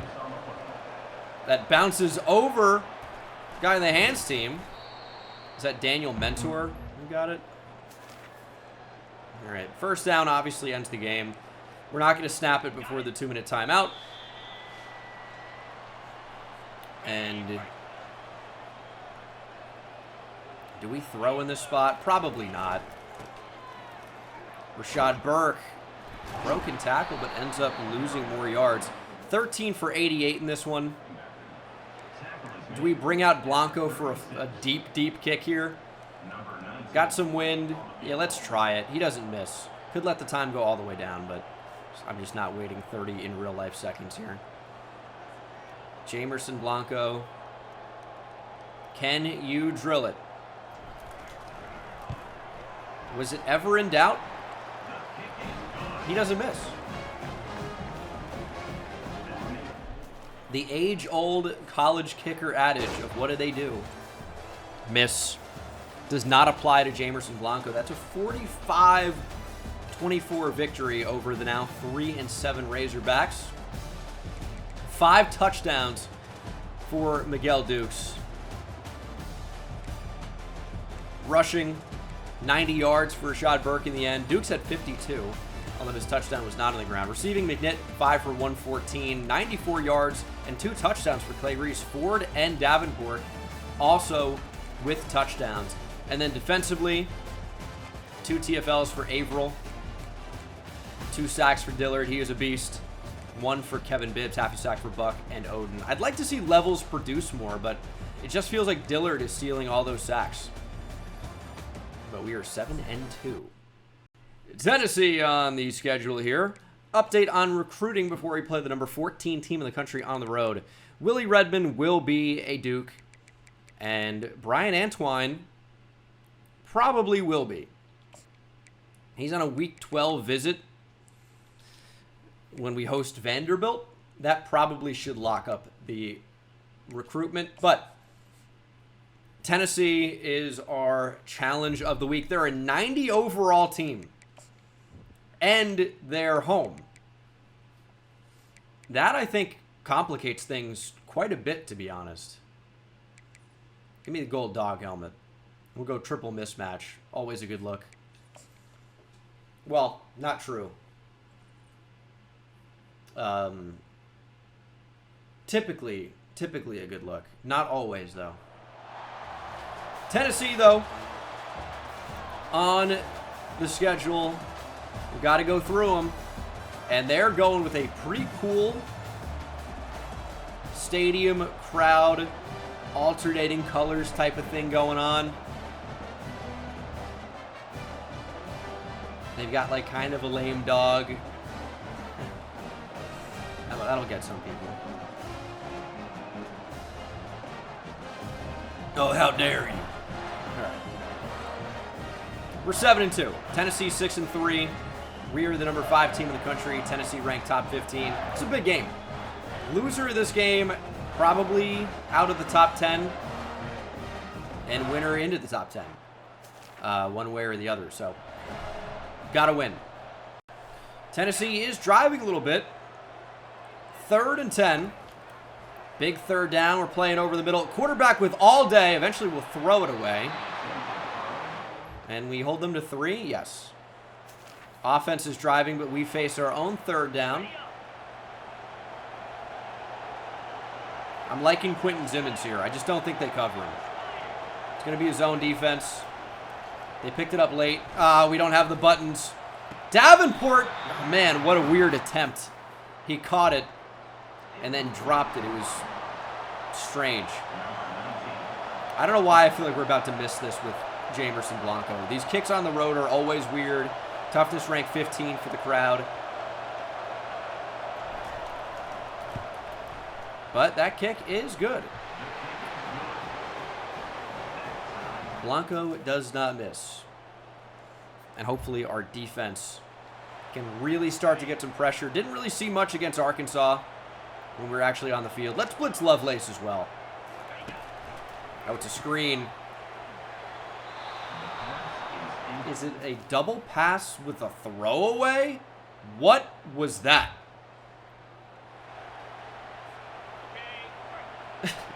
Okay. All right. 3rd and 7 for midfield. Oh, that's wide open. Clay Reese has a step. Yes, we beat the safety. Touchdown. That's what I'm talking about. Clay Reese has not had an insane season this year, but I think he was another guy that really turned it on down the stretch last year as well. So, you know, I'm not surprised to see him taking a similar path in this one. We're going to throw down the field for Rashad Burke. It's a dangerous decision. Maybe an incompletion is the best there, but Burke maybe had a step. Here's 2nd and 10. Do we have that again? Clay Reese. We might get defensive pass interference here. We can get free 15.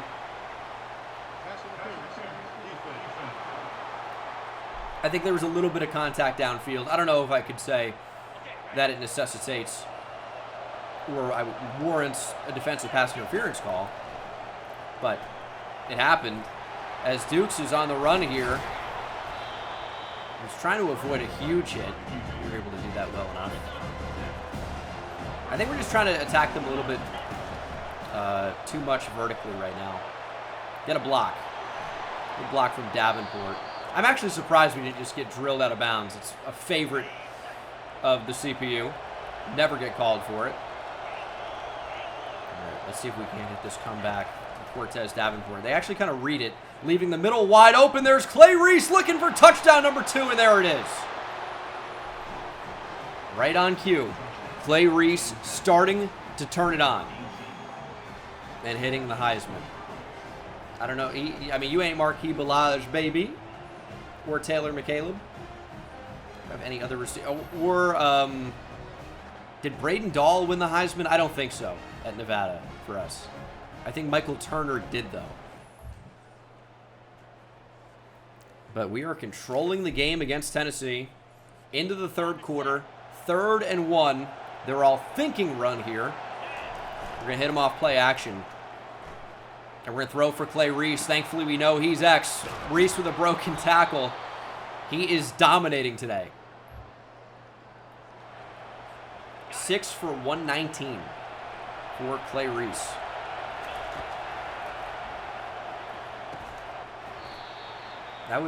That accomplished nothing. That was interesting. 2nd and 10. Rashad Burke gets us 4. He's not quite to 50 yards even. And he's been a guy who's been pretty consistently at 100. I know he came up 10 yards shy of that a game ago. Stepping up, Miguel Duke should have a walk-in touchdown. That's exactly what he has. This one is over here in Knoxville, to be honest. I don't think the Vols have a chance. 31-17. I guess they do have a chance. No, they do have a chance. I thought we were controlling it a little bit more than that. Good coverage. We just kind of gave them that, but that's okay. When you're up in the game like that, I think that's okay. And our defense is kind of locking in here. 4th and goal. Play the sticks. Here we go. Game on the line. Playing good coverage. What?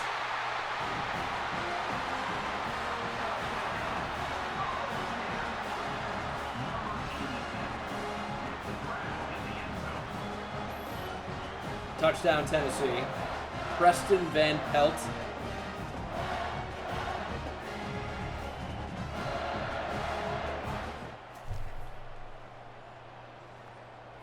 Craziest name. Anyway, it's 3rd and 2. We're up 38-24.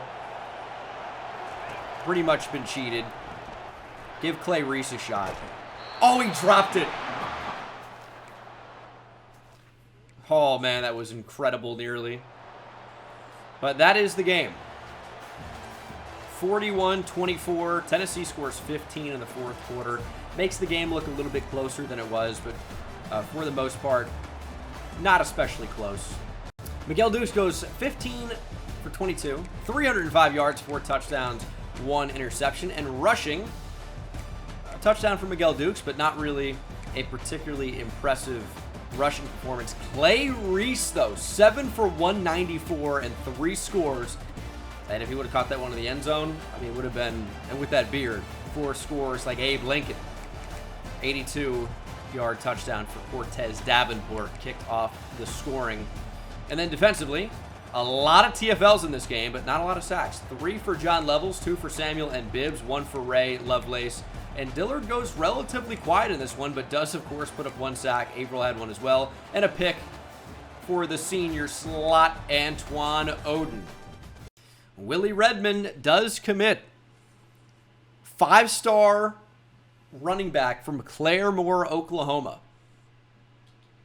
And 4-star safety, Danny Costanzo from Nokesville, Virginia. I wonder how far that is from Harrisonburg, where JMU is. He is a gem. We're approaching coach level 40, which tells you probably about time that we end JMU Dynasty. This is the last episode. Holding on to that number 5 ranking. Tennessee probably doesn't drop too significantly, but I do imagine they go down just a little bit. Where is the 5-star quarterback? Field General Brian Antoine. It's a win and in situation. If we beat Vanderbilt, he's going to commit. If not, I guess you'd think Clemson still has a chance, but I don't know. I think he's just going to join the class. Great depth to have. Very accurate quarterback, by the way. He's going to end up being unbelievable. 90 short accuracy. as a true freshman, 80 speed, 93 throw power. That's like the Gerald Kubila type of player. And this is one of our final regular season games. Do we have one more after this? We do. Versus still currently ranked Texas A&M. Vanderbilt, I mean, let's be real. Probably should be a fairly easy game. They're an 82 overall. I mean, we're rated significantly better than that. This would be maybe the worst loss of the series, all things considered. Doesn't really hurt our playoff standings too much. Maybe our SEC championship chances, but, I mean, there's not a whole lot on the line here. Is it snowing here? Oh, I've made a huge mistake. I have given Vanderbilt all white uniforms. They do have gold helmets, but that's not great. I did not expect it to be snowing. How many snow games have we even played in this series? Now it's 3rd and 8. I mean, Miguel Dukes can't see. I can't even see the strong safety. Look at him. In the path of McNitt, you can hardly even see him. Oh, we're dead. Fumble. We get the recovery. Better punt position, I suppose. And we're up 7-0, though. 14-0. We are just a better team than Vanderbilt.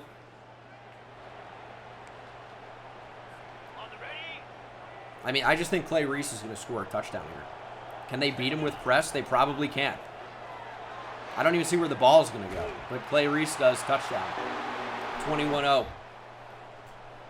And our defense is going to dominate. That's the problem for Vanderbilt here. They just simply don't have the talent to score on our defense. Even if we play badly offensively, it's just still a win, you know? Actually, we might even want shot clock on here.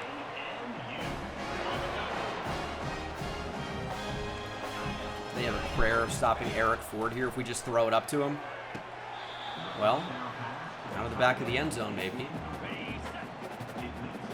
I don't think they can stop that, though. I really don't. It's going to take... Oh, that would have been an insane pick. I don't think we can do that again on 3rd down. I think Clay Reese is probably uncoverable here. We're under pressure. Dukes with just enough speed. That was ugly. But they called a timeout for us. I appreciate that. Obviously, so they could get another chance here before the half. But, I mean, good luck. Good luck. Oh, I'm going to read this out loud from Dimu here.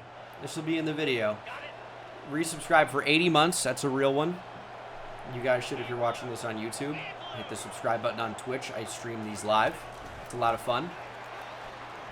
Says, I wanted to thank you for delivering me terrific content. It means a lot to me. Now, there is a part 2 to this.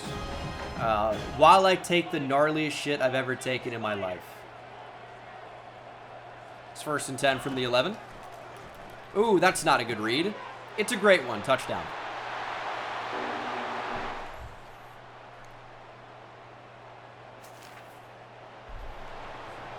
I'll tell you, the white uniforms, a little bit of a problem. If we even snap this ball, yeah, we will get it off with the motion here.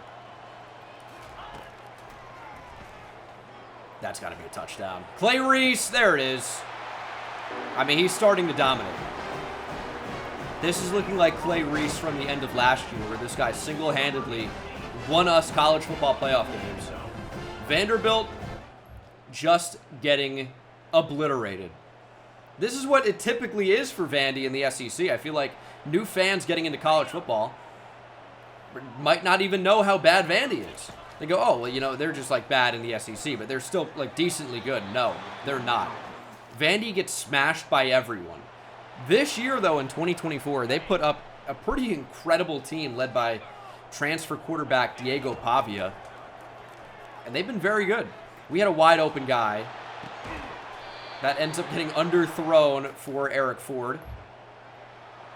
and it ends up working out really well. We had wide open Daryl McNitt. Maybe get Clay Reese another touchdown here. It's going to be. Yeah, I mean, we didn't have to do that, but we did. 45-0. Diego Pavia is not saving you here. Vandy drops to 4-7 overall. 22 of 30 for 361, 6 touchdowns, no picks for Miguel Dukes. We didn't run the ball very well. 20 attempts for Burke, who was injured in the game, by the way, in the top right. It's a little scary. Receiving, 6 for 100 and 3 touchdowns for Clay Reese. 5 for 127 and a pair of scores for Davenport. McNitt also found the end zone. 4 goes 5 for 78. No touchdowns, though, for him. And our pass rush went crazy. No TFLs because they kept passing. Dillard with 3 sacks. Levels with 2. Interceptions for Mac, Manu Ray, and Johnny Joy. The juniors going crazy. We are 9-2 going into our final regular season game of the year against the Texas A&M Aggies. We'll do a quick Heisman check. See how close Miguel Dukes is. He's fallen out of the race. How is that possible? I feel like he's only been playing better and better and better of late. Yet Kenyon Ceballos of Kansas State is number 1. And it seems like he's had a pretty good connection with Gabe Rugamba. All right. Well, maybe after the Vanderbilt game, Miguel Dukes is back into that top 5. We shall see. But this is our final regular season game of the year as we do land 5-star quarterback Brian Antwine, 3-star corner Larry Farms, 4-star right tackle Javon Busby.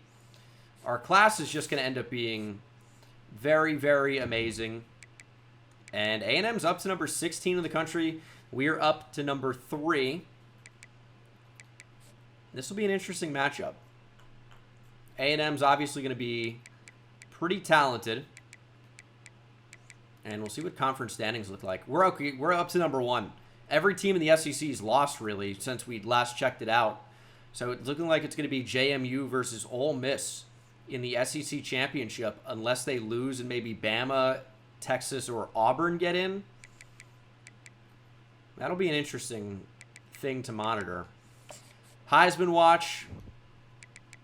I mean, you're putting in Miami's quarterback of Ohio, by the way. But no love for Miguel Dukes.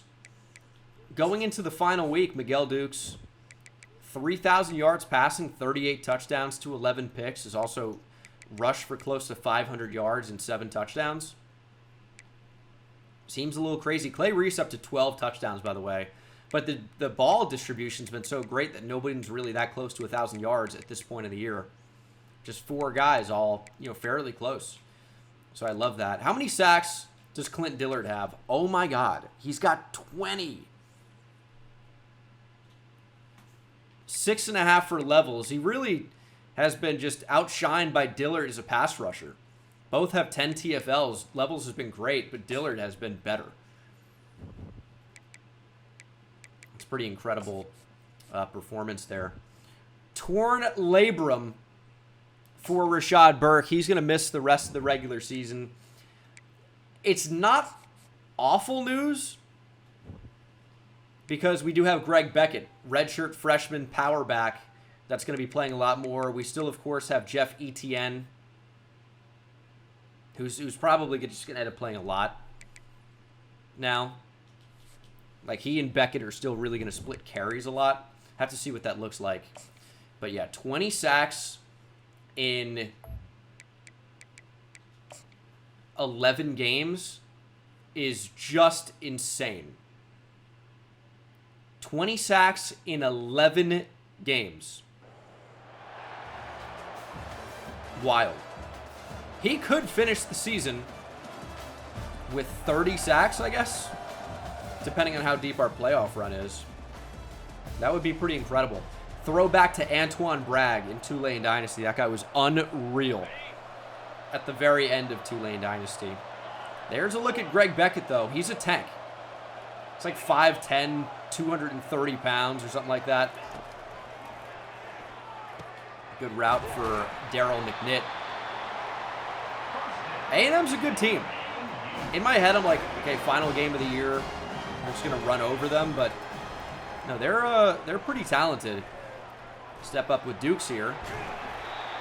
Got somebody to dive, just not really the guy we needed. Daniel Mentor on the outside is our fastest receiver, I want to say. We get Ford to take that safety. Beckett stays in the block. If Tremaine Beauplan can pick up this blitz on the right side, one-on-one. Came from the other side. I think Mentor would have been there. We also had the crosser as well. Just didn't have the time. 3rd and 1. Quick throw. There's Mentor. Sophomore receiver out of Alabama. Jeff Etienne into the game. And we're going to see a pretty healthy rotation. Because I think that Rashad Burke is still going to be out for the SEC championship, right? I think he would be. 3 weeks. We get a slight break and then we play, right? It's just 1 bye week. We actually have 15 there. Eric Ford over the top. Went with a safer decision, probably. And I'm curious whether or not we're going to be able to run against A&M. Looks like maybe.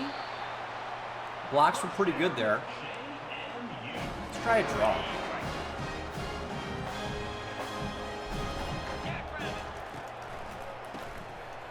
It's actually Jeff Etienne. He's got platinum sidestep. I've really never seen it. Unfortunately.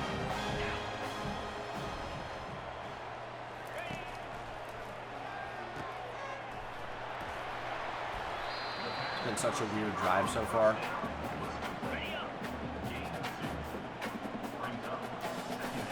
But we are driving, so there's positive out of it.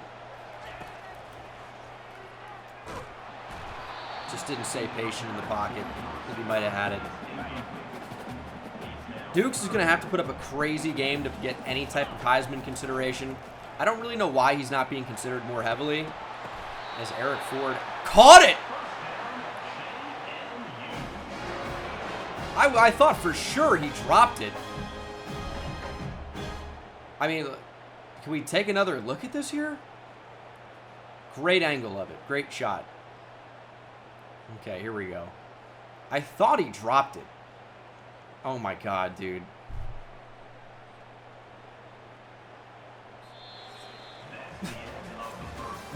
Great replays. That's the end of the first quarter. We will get a replay of it now. It for sure went out of his hands. Oh, it went out of his right hand. Oh, into his left, into the air, and then snagged with his right arm over the top of the ball. Oh my god. He caught it like this, working down. That's extremely difficult to do. You have to have, I mean, the biggest hands ever. Greg Beckett, touchdown. Probably should be pronouncing that Beckett, by the way, but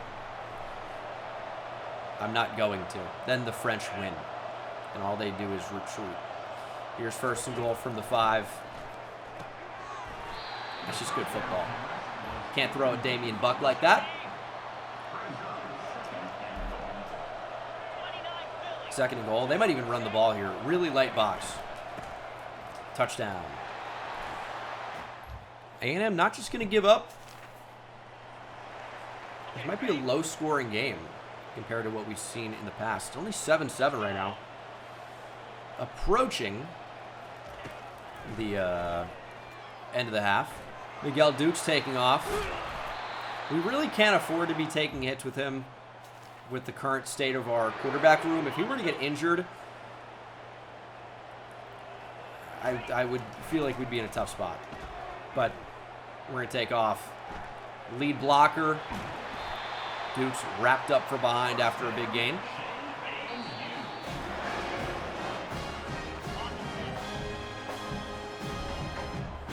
Might just run into the end zone here, to be honest. Throw into the end zone. Intercepted. High point. Intercepted. I love a goal line pick, trying to high point it. It's my favorite thing. I do it all the time. Could have just run it in. Now A&M knocking on the door. Quarterback taking off. Lovelace, big hit. I've never seen a quarterback of the opposing team fumble in this game. Never seen it.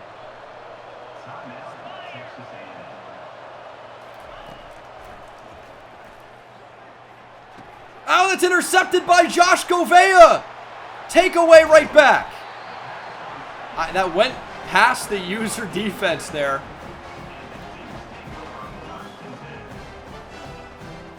Great play. Let's get another look at it. Okay, we're not. That is going to be the half, though. Third down alert. 3rd and 4. Might actually consider running the ball here. Beckett makes it 4th and 1. It doesn't give me a moment, but we score anyway. 14-7. Football back. Chance to really put this thing away. Let's do it. High point the ball, you say? I'm tempted. Taking off with Dukes. Oh, getting sacked. Could not turn the corner. Jimmy Amaro seems to be a pretty decent athlete. 2nd 11. Oh, gonna get sacked again. Nope, Dukes. Well, yep. Gonna get sacked again. Jimmy Amaro, have a day. 3rd and 19. This is gonna be throw it up to Ford or McNitt. Well, we can't really throw a pick in this spot. That's fine. 41-yard kick. We know Blanco does not miss these. 2-possession lead late in the game. Our defense has played well. Hopefully they continue to do that. A&M forced to go for it on 4th down. We're not pressing our outside corners. We're in a decent spot here. Quick throw at Manu Ray. That's intercepted, and that will likely be the game. Ray has enjoyed an incredible regular season as well. He might have 6 or 7 picks at this point. And that should be enough to do it. 3rd down. Up by 2 possessions. A&M, I mean, they could get the ball back comfortably here, but no way Beckett doesn't pick up that block. We're going to go for it in this spot to end the game. But A&M would need 2 scores in really, really quick fashion. I just don't think they've got it in them, to be honest. Eric Ford, wide ass open, 1st down. A&M calls their final timeout. It's over. Thanks for playing. So that is victory formation, and down goes Aggie. We complete our regular season. We will be playing in the SEC Championship. Very good year. 10-2 regular season. We'll take that, our first year in the SEC. And 1 loss was out of conference, of course. Dukes didn't exactly put up a Heisman-type game. Beckett, decent day as a starter with a touchdown. Did fumble, though, interestingly enough. Don't love that. Clay Reese, 2 for 92 and a touchdown. He was really the only standout performer. Only 2 catches, though. TFL's only 1, Kevin Bibbs. Dillard had 1.5 sacks. Ray with half a sack and a pick in this game. Govea, of course, with the other. We will be in the SEC Championship. That's a fact. We will have the #1 recruiting class in the nation. Another fact. We won't have the Heisman. I think we will have the tight end of the year, the freshman Eric Ford. I think we will have the defensive lineman of the year in Clint Dillard as we get 4-star right tackle Johnny Applewhite and 4-star right tackle Channing Blossy. Only one left is Bill Clinton here. From Arvada, Colorado. There was actually the receiver was from Arvada, Colorado in the Heisman race. Rematch against Texas. Not Ole Miss, but Texas in the SEC Championship. Ole Miss loses to drop from the 2nd spot all the way down to 5. and it's Texas who gets in as a result. Now, of course, we have played Texas already this season, beat them 41-21. It was not close. They scored a little bit in the end to make it seem closer. It was not close.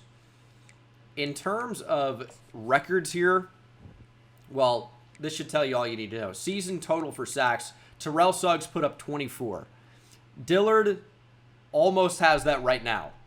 24 is insane, by the way, in real life. That is absolutely absurd. But SEC record, Derek Thomas put up 27 in 1988. What? So why does T Sizzle get the national record there? I'm somewhat confused about that. Either way, the JMU record for sacks, it's already been set by Dillard with 21, even though he has 21 and a half right now. And I don't know that we can break any of these records this year. Manu Ray had 9 picks last year, but we're not going to do anything for rushing touchdowns and receptions. It's only 83 from Juice Wells. But do we have anyone even close to 70? I don't think so. So, I mean, Ford is 52. He's just not going to get up to 80. Just not something that's going to happen. I think, again, Rashad Burke will still miss this week. It's going to be JMU, Texas, as we had 3-star corner Marco Littlejohn. That's our entire class. That's completely done. It is over. Now, if we win this game, obviously it's a first-round bye. If we lose, we're still going to be in. Probably grab that 9 seed and replace Texas where they are now. That would be my expectation, but you never know because we're ranked pretty highly right now. It might change. I don't know how far we would drop with a loss, but we'll see. Again, I don't think we have Rashad Burke this week. I think it's going to be one more week that he's out with a torn labrum, but we'll get him back for the college football playoff, so I'm not especially worried about it. Texas, we know, is going to be an incredible team, but we've dominated them before this season, so I'm not really mad about it. 13 5-stars, 8 4-stars, 2 3-stars in this class for us. Another incredible season of recruiting, but our ultimate goal is not to bring in the best class this year. It's to win a national championship and repeat, go back-to-back, and also winning the SEC our first year in the conference would be fantastic. That is the goal. Gold dog helmet all throughout the CFP. Let's get it. It will include, championship week in that as well. So, let's win the game, control what we can control, get that first round bye, and move one step closer towards being a repeat national champion. Here we go. From Georgia, Mercedes-Benz Stadium here in Atlanta. Missing our starting running back, but making up for it with a pretty decent backup, the 5-star Greg Beckett. Maybe we lean on him today, even though our team is not really set up for that. Look at Greg Beckett showcase the power. Gets 9 on 2nd and 10. 3rd and 1, Jeff Etienne pops in. He's got platinum sidestep. You wouldn't know. You would not know. He's been a disappointing 5-star. I would say I prefer Greg Beckett for sure. Davenport might be wide open here. They don't have the numbers on this side. Well, we had 2 receivers that didn't block Miguel Alcantara.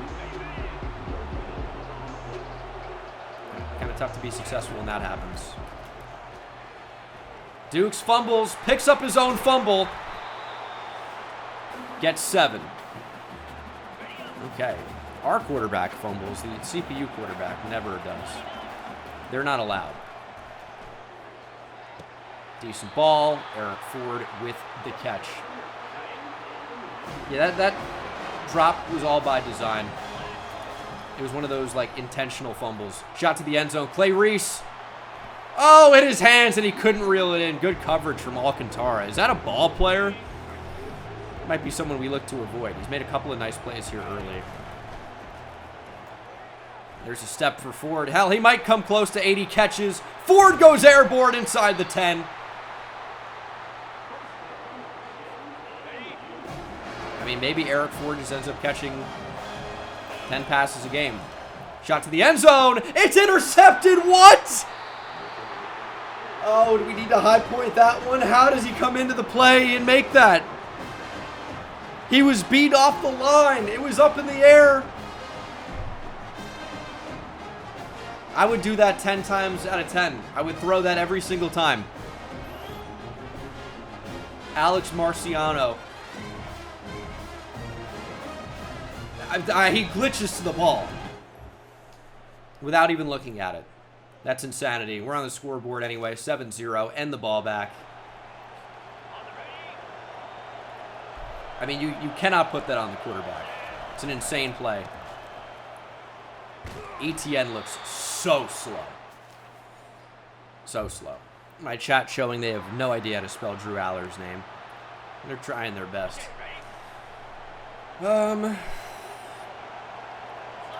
Here's 1st and 10. There is Jeff Etienne as a receiver. Gets 3. Dukes has 171 yards. That might be more than Drew Aller threw for in the Orange Bowl, and it's the start of the second quarter. I don't know how good the comp is, but good catch from Reese. And it's 3rd down and 3. McNitt goes down, 1st down. Beckett back in. I like Ford here. This is a good play. I mean, I hit Y, it didn't do anything, so all right.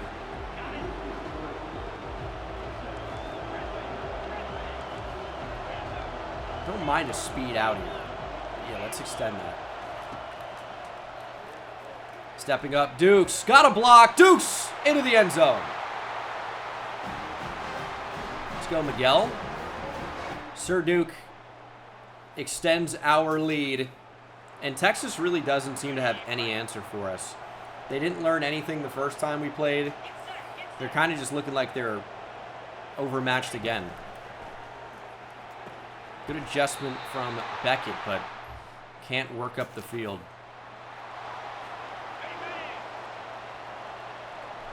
First and goal from the 5. Beckett in motion. Dukes gets another on the ground. I'll tell you, sometimes it feels good to have a scrambling quarterback again, but it's a crutch. Sometimes you don't look to throw, you just say, hey, go make a play. And that's what we're doing. It's 21-0. But, I mean, it helps you make, something out of nothing there. It was certainly looking like it was going to be a negative play. But we managed to get something at least. Here's 2nd and 8. Actually left Ford to run some type of a corner here. Our right tackle's in hell, Tremaine Beauplan, but did a decent job there as we find Cortez Davenport cooking the corner. And that is over 300 yards passing in the first half for Miguel Dukes. I think we have that over the top. Maybe should have high pointed it, but maybe doesn't matter. Eric Ford, touchdown. This one looking over. This is not a preview of tomorrow. Don't say that. Don't say that. This is an interesting group of players in. Belanca into the game. Manu Ray looking for a pick. Oh, and he gets a foot in. Sat padding for Manu Ray as we go up 28-0 in the first half. I mean, yeah, Texas is getting cooked. 3rd and 2. Ripping a shot off play action, but Simmons is wide open. Kind of just can't ignore that. Big stiff arm from Quentin Simmons. Man, I love him. He's been such a quality player for us.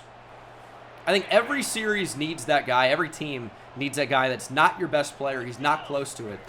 But when his number is called, he just goes out and he makes a play. In Riverside Dynasty for us, in college football in NCAA 14, man, what was the name of the fullback that scored to win us a national championship? Somebody in the chat will know, I think. I thought I had his name when I started the sentence. I talked so much and I lost it.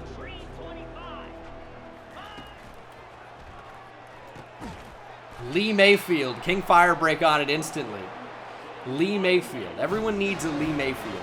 Many of you will not get that reference here, but yeah, Lee Mayfield. What a pull. And that's why King Firebreak is a mod. He's got that dog in him. Eric Ford drops it. But Quentin Simmons has been that guy for us.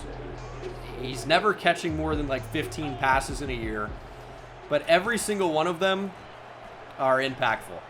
Clay Reese touchdown. Yeah, your Phil Triplett. He ended up playing more of an impact, though, down the line. But yeah, Phil Triplett, I think, is along the same lines. He was no Reggie Gonzalez, but he was a player. 42-0. I mean, this is an embarrassing effort from Texas. I am a little bit worried for the Ohio State game tomorrow. I guess when you guys are seeing this, it's probably happening. Because I imagine this video will be up on YouTube already. Oh, shoot. Well, I mean, maybe you'll have to really grind through. I don't know what time it's going to get uploaded. But anyway, yeah. Most of you watching on YouTube will know the final result already. Hopefully it's good news for Texas. We might need to get Miguel Dukes out of this game. He's only taking a beating right now. It's really not worth it. But he wants another touchdown.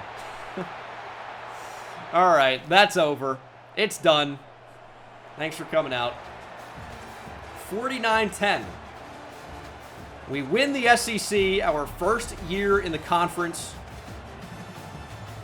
Miguel Dukes had a really, really amazing game. 475 through the air. 7 total touchdowns. Pretty good performance by the redshirt freshman quarterback. Yet he's 19 years old. Just put up that type of a game in the SEC championship. Rushing, Beckett 65 yards on the ground. Miguel Dukes had 3 touchdowns though. Receiving, 126 for Ford in a score. Davenport 8 for 192 and a touchdown. Reese 5 for 53 and a touchdown. McNitt 4 for 50 and a touchdown. What a day for the receiving corps. And then defensively, 0 tackles for loss, but 2 sacks for Clint Dillard. Interceptions for Buck and Ray. I mean, Dillard, that's going to be 21.5, 22.5, 23.5 sacks for Clint Dillard. You'd have to expect that he's going to break the sack record if we win the national championship.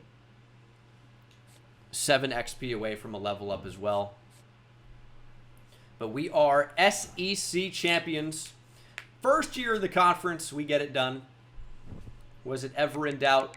Not really. Texas really doesn't simulate that well. We're just so good. We do add 4-star right guard Brady Clinton from Arvada, Colorado. That is our class. Completely over now, I would say. And Miguel Dukes is your SEC Offensive Player of the Week and your National Offensive Player of the Week. Tough to argue with those results. Into the college football playoff now. And finally, Coach level 40, big-time XP gain. As Kenyon Ceballos of Kansas State wins the Heisman, 39 touchdowns to just 1 interception. Tough to argue with that, I suppose. Clint Dillard is your best defensive player of the year, posting 23 sacks, 38 tackles, 10 of which were for loss. And if you count sacks as tackles, which they are, right? How many of his total plays or total tackles were a negative for the opposing offense? 33 tackles for loss overall on 38 tackles is a pretty insane rate or ratio. He wins 2029 best defensive end. Eric Ford wins best tight end. 60 catches for 857 yards, 10 touchdowns will do that. It's a great year. Clint Dillard wins the Lombardi Award. And it is early National Signing Day. See our dev traits. 4-star corner Kevin Showman with impact. Alec Pfeiffer with elite at corner. Gideon Aluakun has star. Star for DeAndre Mass. The flip. Willie Redmond with star. Telvin Yeast with star. Elite for George Ficken. Maybe more of a D tackle. He's got 87 speed, though. Goodness. Elite for Rodney Muhammad. Elite for George Saylor, who I have really high hopes for. Star for Kelvin Aragon. Elite for Antoine Kegler. Star for J.C. Rhodes. Impact for Brian Antwine. Elite for Brett Marshall, who's definitely a defensive tackle. Emmanuel Komar only with normal. Timote Putsu with star. Danny Costanzo, star. Impact for Zach Gunter. A 5-star athlete, power back. Star for Larry Farms. Normal for Marco Littlejohn. Impact for Javon Busby. Johnny Applewhite has normal. Not to be confused with Johnny Appleseed. Channing Blassie with elite. And normal for Brady Bill Clinton. That is our entire recruiting class done. And I am super excited to see who we're going to take on in the college football playoff. It's going to be the winner of North Texas and Auburn. I don't know that you can guarantee an Auburn win. North Texas simulates well, but we beat Auburn already this year. Liberty plays Notre Dame. We'll take on Penn State. Notre Dame and Penn State playing in the college football playoff game is super unrealistic. Texas and Utah at the top of the first round. Alabama and Houston. Winners of those games will take on Jacksonville State and Kansas State, who have all earned first-round byes. We shall simulate. Here we go. We are playing, drum roll please, Auburn. It is a rematch in the Orange Bowl. We beat them already this year, right? But we had home field advantage. 40-17. Auburn finishes number 5 in the nation, 11-2 overall. We beat them 40-17. Well, it's just that type of a season for us. Dukes is approaching 50 passing touchdowns, has 10 on the ground. Did we lose a coordinator? How can we tell that we lose one? Yeah, we lost our fantastic offensive coordinator. Now, I did find this out recently. I don't know how I didn't notice. When you scroll over, in the top right, it will say, like, elite recruiter, even if it isn't their primary, like, focus. Like, you see how it says tactician on the right side? When you scroll over it, you can see if they have either scheme guru or master motivator or elite recruiter. I never noticed that. I don't know how I haven't noticed that, unless it's a recent change. But yeah, you can actually check in advance if they have, you know, what you're looking for. So that is something to note if you just kind of didn't notice it before. I'm sure a lot of people did, but I'd never seen it. I always assumed you'd be able to click into it, but no. Either way, the coordinators here are not especially great. But at this point, it doesn't quite matter as much. We're really more focused on winning the national championship. And we will simulate a couple of seasons to see how the players that we've already brought in are doing. But taking on Auburn, now we need to win, right? Now we need to win. I mean, it would have been nice to win the SEC championship, but it wasn't necessarily a must-win game. Now we cannot afford to lose. JMU versus Auburn. We will be getting Rashad Burke back, even though I think, you know, Greg Beckett did a pretty great job for the most part as the backup. We're here in Miami, trying to win the Orange Bowl. Is simming seasons new? No, I've done it at the end of the last few series. Maybe all of them, I'm not sure. But at least Tulane, and I'm sure Kent State as well. Here we go. Already up 7-0. End the football again. Interception by Manu Ray. He might end up with double-digit interceptions. I think that's not impossible. High point. Eric Ford, touchdown. It's as easy as that. This game's over already. Just got to believe that. Eric Ford's did a pretty incredible redshirt freshman year. Auburn okay with 7. Not so fast.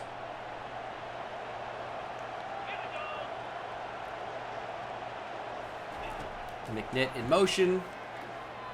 We're going to step up. We don't slide. Not with Sir Duke. He's a dog. Play action. I could love Cortez Davenport on this. Let us throw the ball, please. That play action really makes that play like nearly unrunnable. Rashad Burke, as I mentioned, is back in the lineup. Good to see. Dukes is going to get sacked. Play action just brutal in these spots sometimes. 3rd and 14. Would love for Davenport to win. No, he does, but we might have it on the inside. It's tipped up and intercepted. I love that. I probably just should have thrown it to Davenport. I saw the safety work over to that side. I didn't think we had to throw that way. But the tip picks are so frustrating. Our defense does a good job to get us the football back. But, I mean, you can't really afford to have these plays and win games.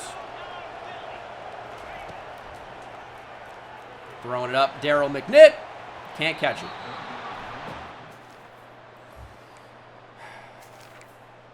We went for it. Okay. Every tipped pass in this game is an interception. And we don't get the ball tipped up in the air when we're on defense. But also, the CPU doesn't really throw half the throws that we throw. So I don't know. I mean, Burke's playing hurt. I'm going to yank him from the game. High risk of injury. We just don't need a 98 overall Rashad Burke injury. We just don't need it. It's going to be Beckett. And ETN will be our 3rd down back. Burke coming off of a torn labrum. Maybe needs a bit of a breather. I think that's okay.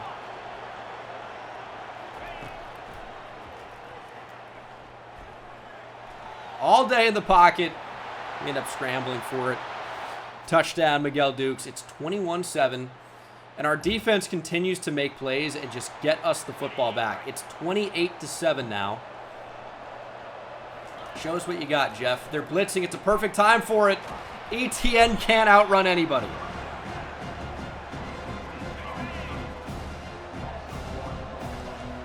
He frustrates me. Just wish he was a better player. How frustrating can that really be? He's just not good enough. He was a 5-star. I obviously had 5-star type expectations. Platinum shifty. I thought ETN was going to completely change how we played offense, really. But just didn't end up going that way.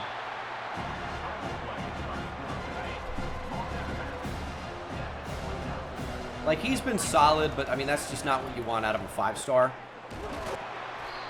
You obviously want, you know, exceptional. And just didn't really live up to it.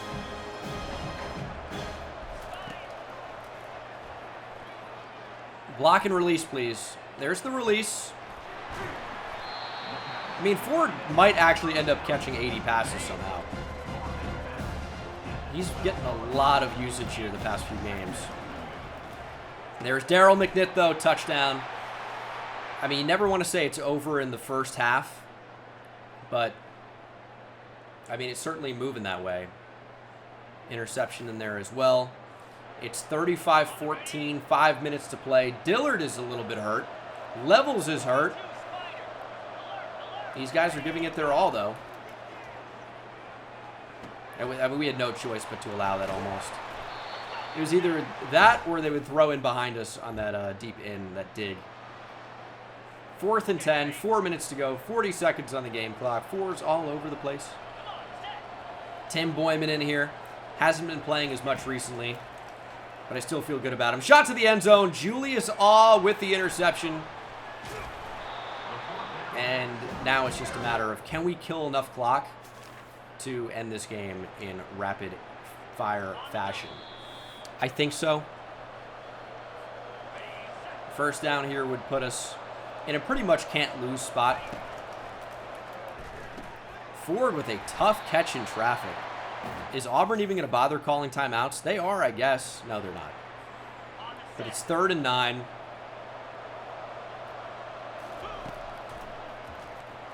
Sacked. Either way, that is the Orange Bowl. This is just a dominant team.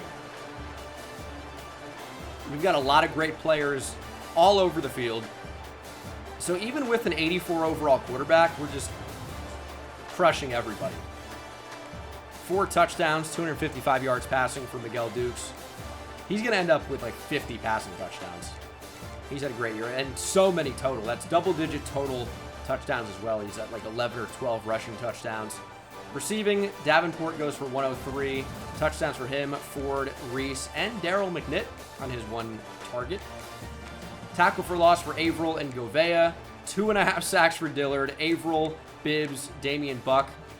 2 picks for Julius Awe, Levine, and Ray with interceptions as well. We just have a lot of contributors on this team as well. We've had like, out of 11 starters, we probably had like 15 guys make a real impact on defense. So I think that's pretty impressive. And we will advance to the college football playoff semifinal. So much XP for that. And we're playing Penn State. All right. In the Rose Bowl. Penn State's been involved in some good Rose Bowl games. Penn State, USC, we've seen be a good game in the past. How were we possibly the 3 seed, dude? Are you watching this team play? Just terrible. Jacksonville State beat Texas. Houston beat Kansas State. Liberty beat Notre Dame, who lost to Penn State. What is this bracket? One of either Jacksonville State or Houston are going to the national championship to take on, hopefully, the James Madison Dukes. Quick look at All-Americans. Eric Ford. Dante Lovelace. Jamerson Blanco. You'd think you'd have the guy with 25 sacks up there. But no consideration. Yeah, they got to fix All-Americans. It's super broken. Super stupid, but what are you going to do? Rose Bowl against Penn State. They're an 89 overall to our 93. I don't know how we dropped from a 95. Penn State, I guess, has held their overall. This is a tough team. The overall differential is not significant. This is a tough team. I much rather would have played either Houston or Jacksonville State. That would have been nice. We don't get that luxury.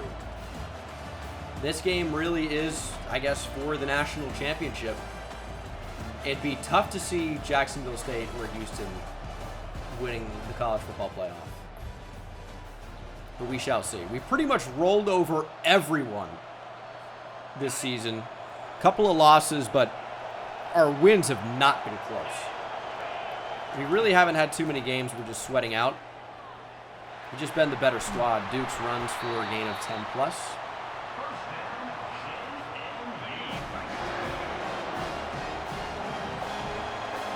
It's nice to have Rashad Burke back. Miguel Dukes runs in for it. That mobility's coming in clutch here. We are on the board first. Can our defense play well against the Nittany Lions? Well, it's 3rd and 16. You'd assume after probably a Clint Dillard sack. I'd love for John Levels to get to the quarterback. He's had a good year, but not exceptional. Good coverage from Damian Buck. And Penn State gets 3. And now they've taken the lead. And they have the ball. All right. We've got a game. Oh, play action. We bit hard. Dove at nothing. John Levels cleans up. There is John Levels with a sack. Leveling up and taking down the Penn State quarterback.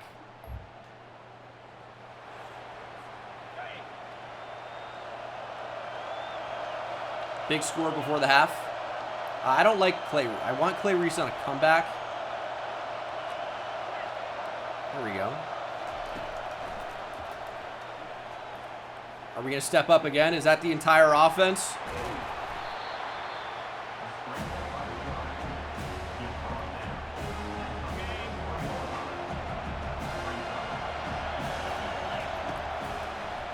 Oh, they read the check down, actually.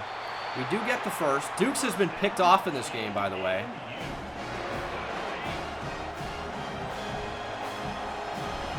It's not great. Not really anything there. And we need a score. We need points badly here. Otherwise, you potentially risk this game getting out of hand.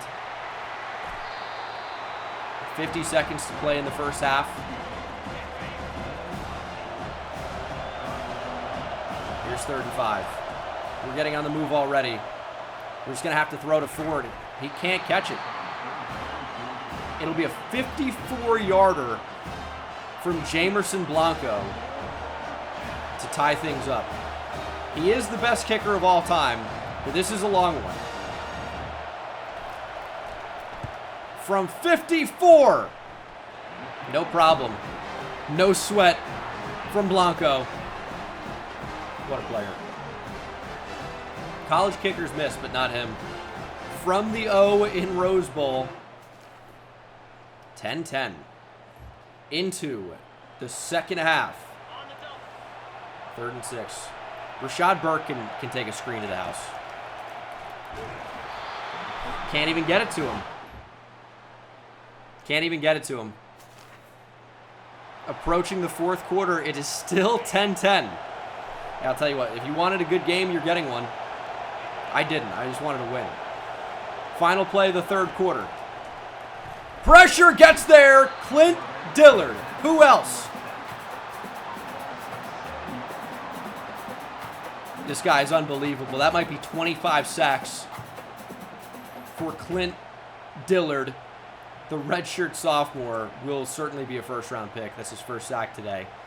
And maybe that's why this game has been close. Well, obviously, offensively, you got to do a little bit more.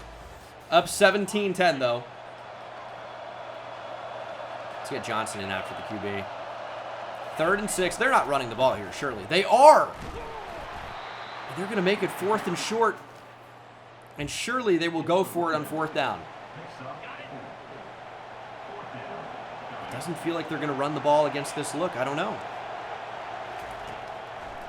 Quick throw, slant, incomplete. Oh my goodness. What a breakup.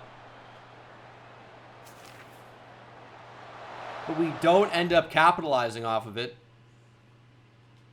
Good punt at least. 3:30 to play. Penn State needs to go 80 yards. This is where the pass rush needs to go crazy. Big hit, Josh Govea. Here's what we need to do. Is turn off switch stick. Get it off. I hate this game. I've disabled it so many times. It doesn't ever save in the menu. Or it says it does, but it doesn't actually work. Oh, there's pressure. We can't bring him down, and finally levels the quarterback. 3rd and 11. Take the center. One-on-ones everywhere else. We're going to show pressure and get out of there. 3 minutes to play. Running with it. Dillard gets there again. His pass rush is really starting to heat up. When we know Penn State, as Dillard says, a severe risk of injury, but he's playing through and he's battling. When we know that Penn State has to pass, they're having a very, very tough time.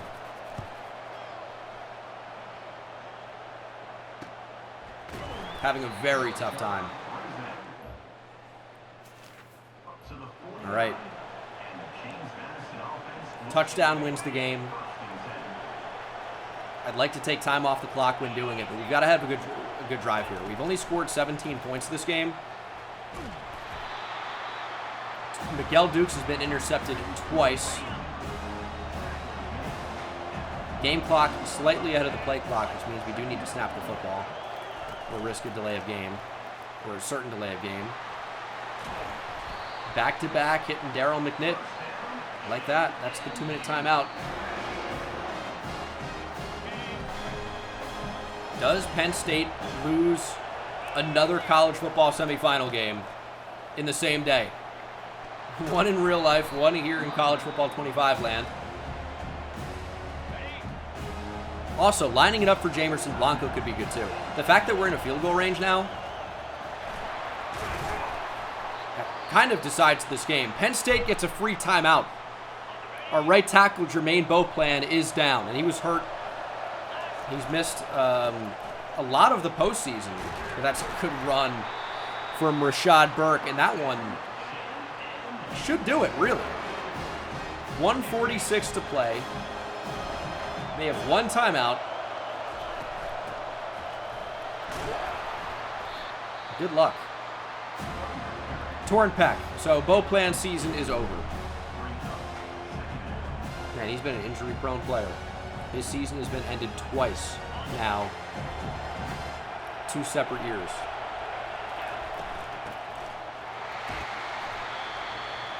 Giving them a free timeout also kind of is annoying. Keeps them in the game in a way.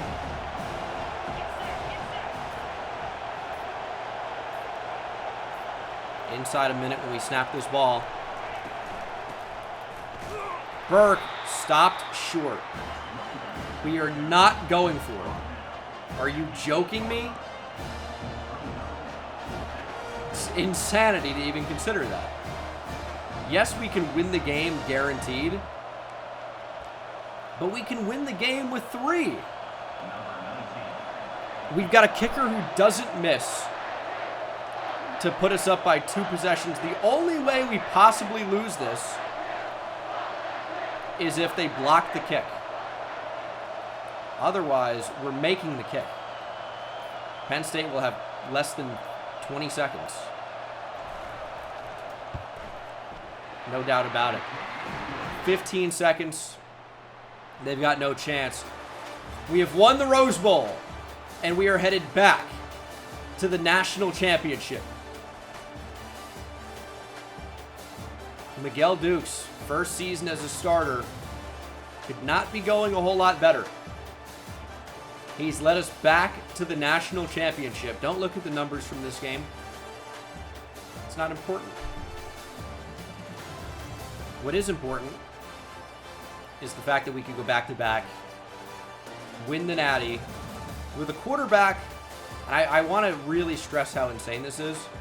We could win the national championship with a quarterback whose last name is the same name as our team name, team nickname, the JMU Dukes. He's Miguel Duke.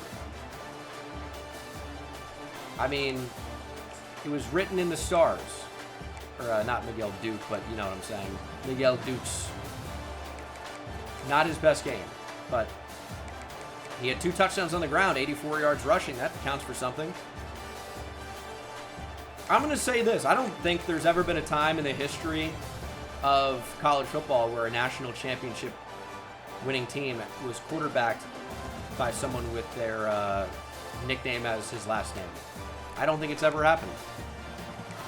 Maybe I'm wrong. John Levels, 4 TFLs in this one, 1.5 sacks. Dillard with 3 and 2 sacks.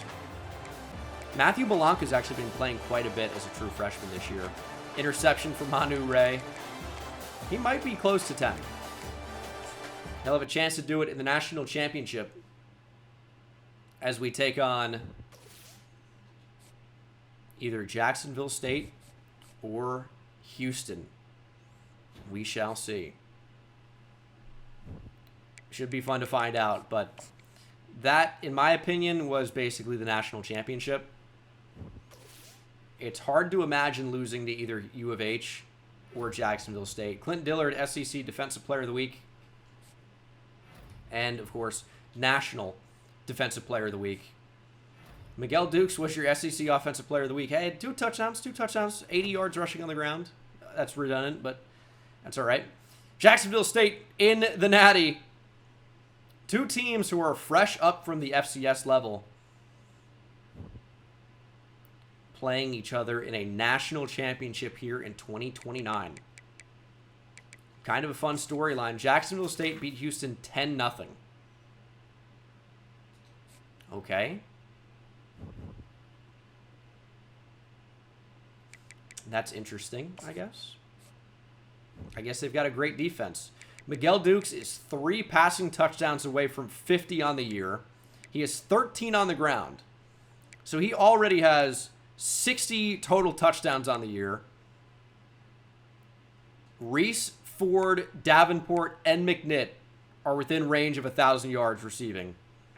Outside of that, it's crazy. 4 receivers in the 900s. The next one is 97 in Daniel Mentor. Davenport 1 touchdown away from double digits. A lot of milestones potentially on the line. Clint Dillard has 28 sacks. Manu Ray has 9 interceptions. Levels 2 sacks away from double digits as well. That could happen. All right. Well, let's jump right in. JMU versus Jacksonville State. They are an 81 overall team. Gold dog for the playoffs. Good luck to the Gamecocks. I think they're going to need it.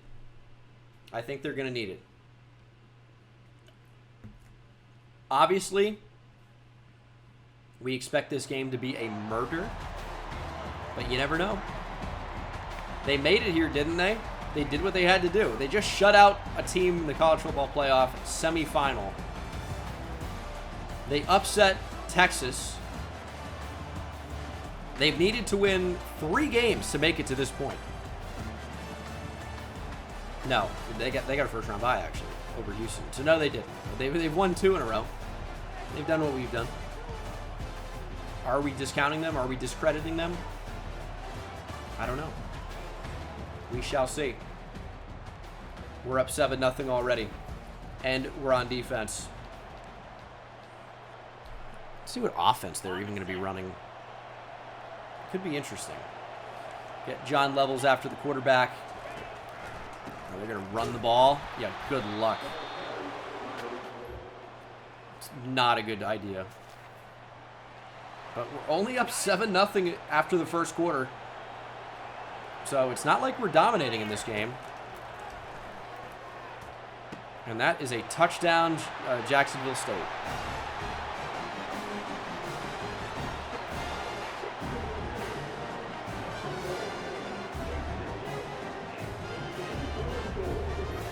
It's going to be tied at 7. Dylan Folston puts the Gamecocks right back in it. Antoine Oden, by the way, somehow beat up the seam. 14-7. Offense is alive. I've seen enough. The offense is alive. 21-7, I honestly think. Are they scoring 21 points? Well, as you can imagine, I tried to throw the ball. Severe risk of injury for Rashad Burke. Greg Beckett's going to jump into the game. 2nd and 15. Quick throw to Clay Reese, who's going to score. Just give these guys a chance. Let them make a play. It's exactly what Clay Reese does. He'll be a first-round pick this year as well. I'm excited about that. He's earned it. Recruited really as a quarterback. Ends up as a 96, 97 overall wide receiver. We're forcing punts. Hey, Jacksonville State, you caught us snapping early. Congratulations. That was cute. But it's over. Darryl McNitt looking for double-digit touchdowns. There it is. What a season for our entire receiving corps. It's 28-7. This one should be over. I'll tell you what, credit to them. They had a very good season, but that's over now. We were always going to be national champions. We were always going to repeat this year. And that's exactly what we're doing.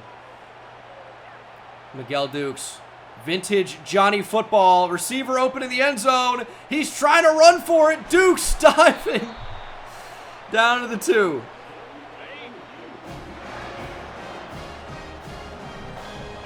First and goal.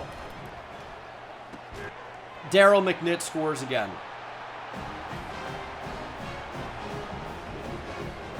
Yeah, the reason we ended up losing 2 games, played an incredibly tough schedule. We joined the SEC for the first time, lost 2 games on the road, won to a really tough Oregon team, and we were in that game. Kind of just like choked that one away, to be honest. Clay Reese. It's 51-7. Miguel Dukes has thrown for 6 touchdowns. I mean, great effort from JMU. What a season they had.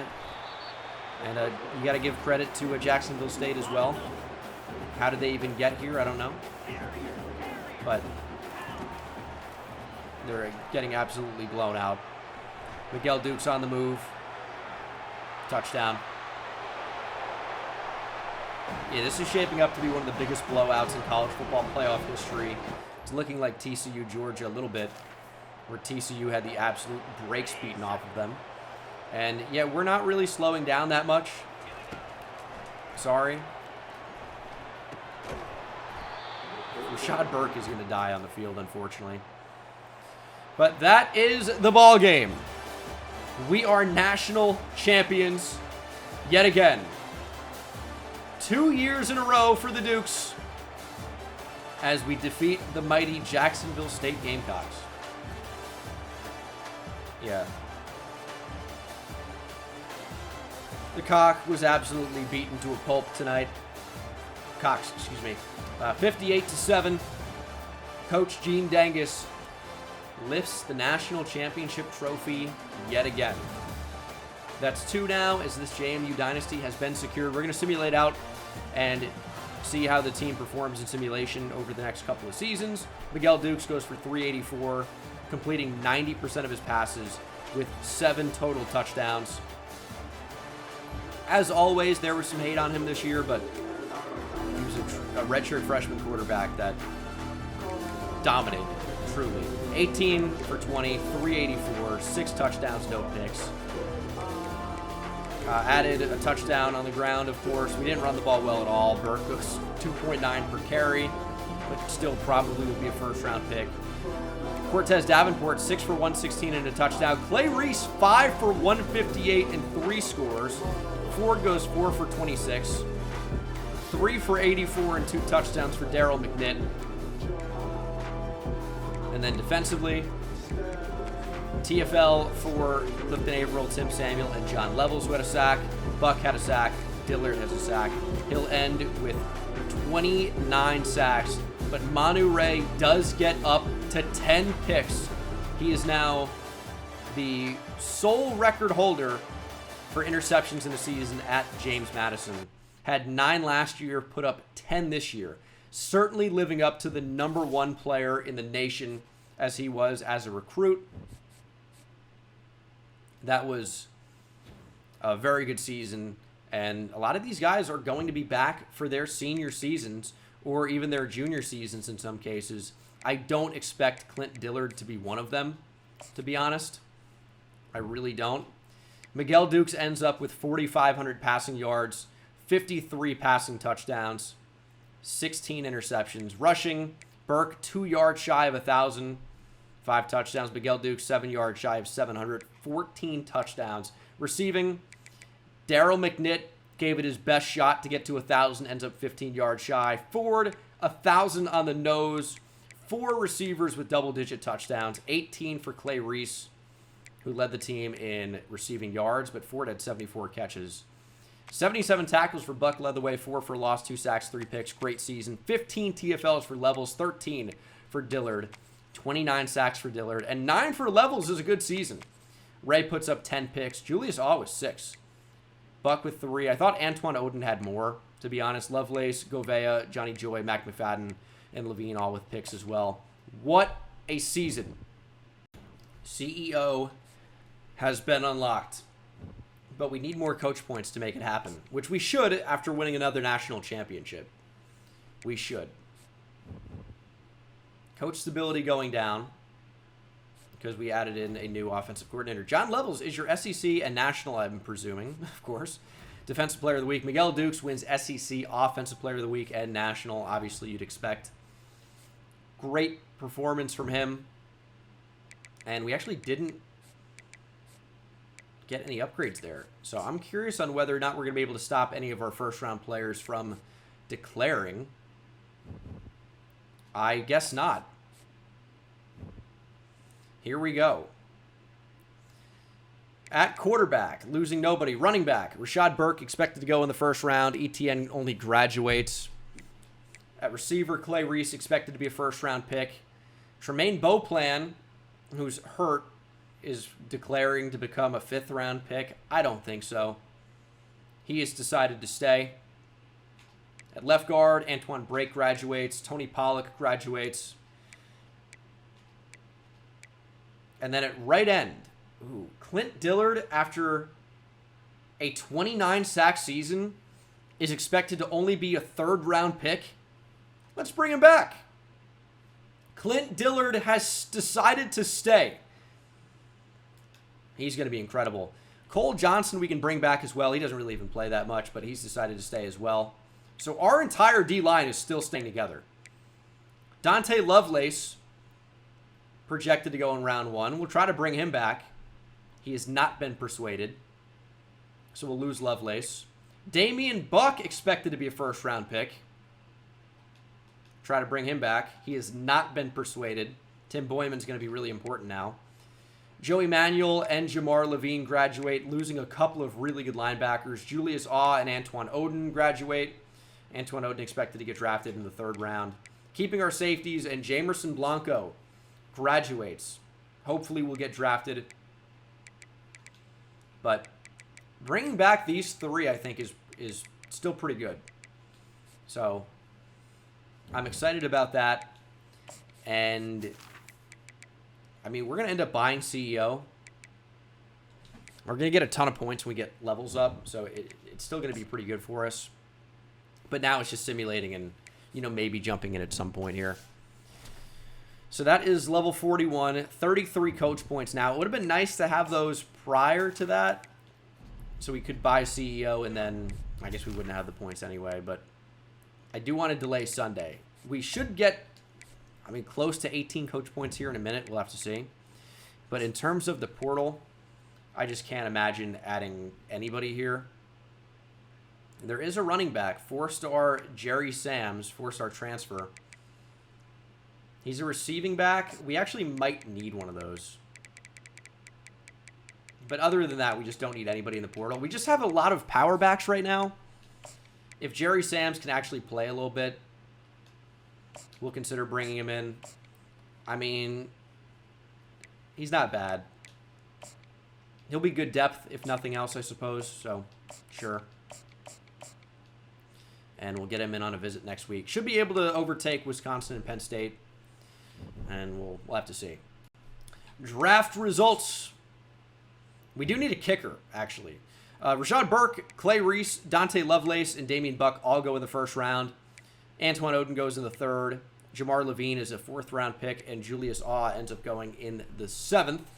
Jamerson Blanco not drafted. We do need a kicker. We have no kicker currently, and I actually think that's a bit of a problem. And again, it's just going to be mainly just simulating at this point, but we do need a kicker. So we'll do a little bit of scouting, and we'll bring in a kicker. I mean, there's no chance we can't. Jerry Sams just outright commits to Ohio State. Didn't really expect that. We got him on a week 3 visit instead of week 2.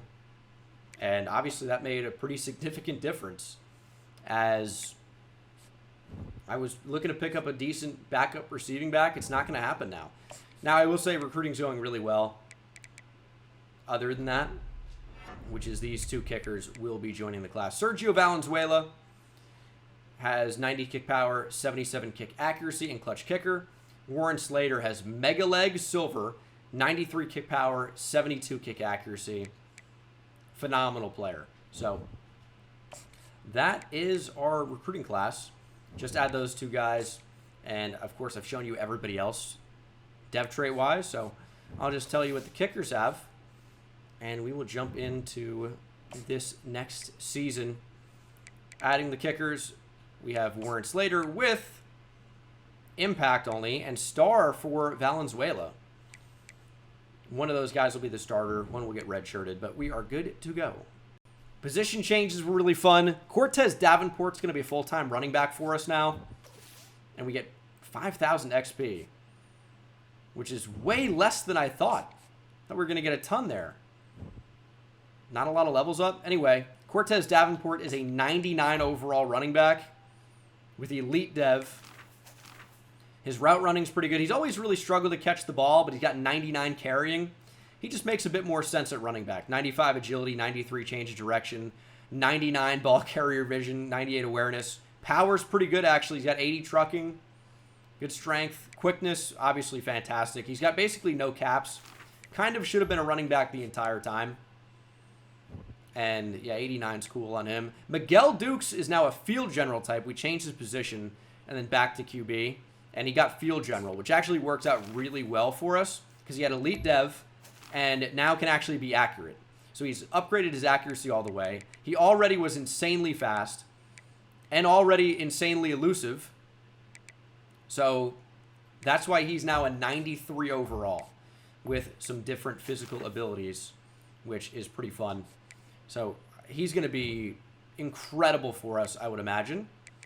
At running back, we know about that, but Beckett's up to a 90. Receiver, Daryl McNitt's up to a 94. Mentor stays about the same. Good overall receiver boosts, but not nearly as good as we were last year. Eric Ford couldn't really get upgraded too much because he has hit all of his skill caps at tight end. Very good at tight end, though. A lot of good depth. Bo Plan's going to be hurt, but is a 92 overall. Sergio Atagwe gets upgraded to an 89 with 99 strength. We have so much good depth on the offensive line. So I'm excited about that. Ty Cloud up to a 95. 93 for Richard Rudder. I don't even know who's going to start across our O-line. John Levels up to a 94. Definitely a player we want to jump in and look at here. He's got 95 finesse moves, 85 power moves, 89 strength, 80 hit power. IQ is good. Tackling is very good. 92 acceleration, 90 speed off the edge. And it's crazy that he's not even our best pass rusher. And he's insane. And we've got great depth as well. Great depth. At right end, Clint Dillard goes up to a 97. Also elite dev, of course. He's got platinum quick jump, platinum pocket disruptor, 95 finesse moves, 91 power moves maxed out, 85 strength, 97 tackle, 77 block shed, 96 acceleration, and 94 speed. He's just an incredible talent. A D-tackle, Clifton Averill up to a 92. D-tackle's such a strong position for us. We have so much good depth as well. I mean, Jamerson Burt's up to 89 speed, 80 or 90 acceleration, 88, 87 for Averill. So many good athletes, so many freaks. I mean, it looks like Burt's an insane pass rusher. He's only a redshirt freshman. Cole Johnson lost acceleration. It's just, that is what it is. I moved him from DN to outside linebacker. I don't know how that works. Tim Boyman, up to a 96 as a redshirt junior. Platinum hammer, platinum wrap-up. Max Giguere up to an 88. True sophomore, no abilities for him. Gideon Oluokun, I wish we could play and use. But he's got platinum hammer, 91 speed as a true freshman. Just some insane players out here. Cornerback, Manu Ray changed the slot archetype. He's a 93 now. He's had an incredible year for us, or incredible career. 86 man coverage is maxed out. Zone coverage could go up even more. Quickness could go up even more. But if you look at his career, just incredible. He has 2 sacks in 2027 as a true freshman, whatever. Or 2 interceptions, excuse me. 9 picks as a sophomore and 10 as a junior. Redshirt junior. Now he's a senior, I think, right? Redshirt senior? Yeah, so CB2 not looking as good. Keenan Mon, we moved from safety to corner. He's got 99 speed now. Was already better in man coverage. Just looked more like a corner, but he's got a little bit of development to do. Josh Govea up to a 94, and Johnny Joy at a 91. Kicker is a bit more of a problem, but what a team. This team on paper is even better than it was last year, and we steamrolled through everybody. Probably will repeat, I think, as national champions again. We've turned auto recruiting on. We'll see how the team does, but recruiting at this point is not going to be very important at all. You guys are pretty familiar with the team that you're going to see at this point, but of course it's going to be in simulation at this point. We may jump into the national championship if we make it that far, but Miguel Dukes at quarterback. Cortez Davenport's going to play running back now, with Beckett probably playing a decent bit as well. Receiving core is a little bit worse than it's been, but it's way faster than it's ever been. So it would be definitely a fun team to play with. On the O-line, pretty much what you're used to seeing, although it feels crazy that Rudder's not going to play anywhere, and he probably should play somewhere. So who does he play over?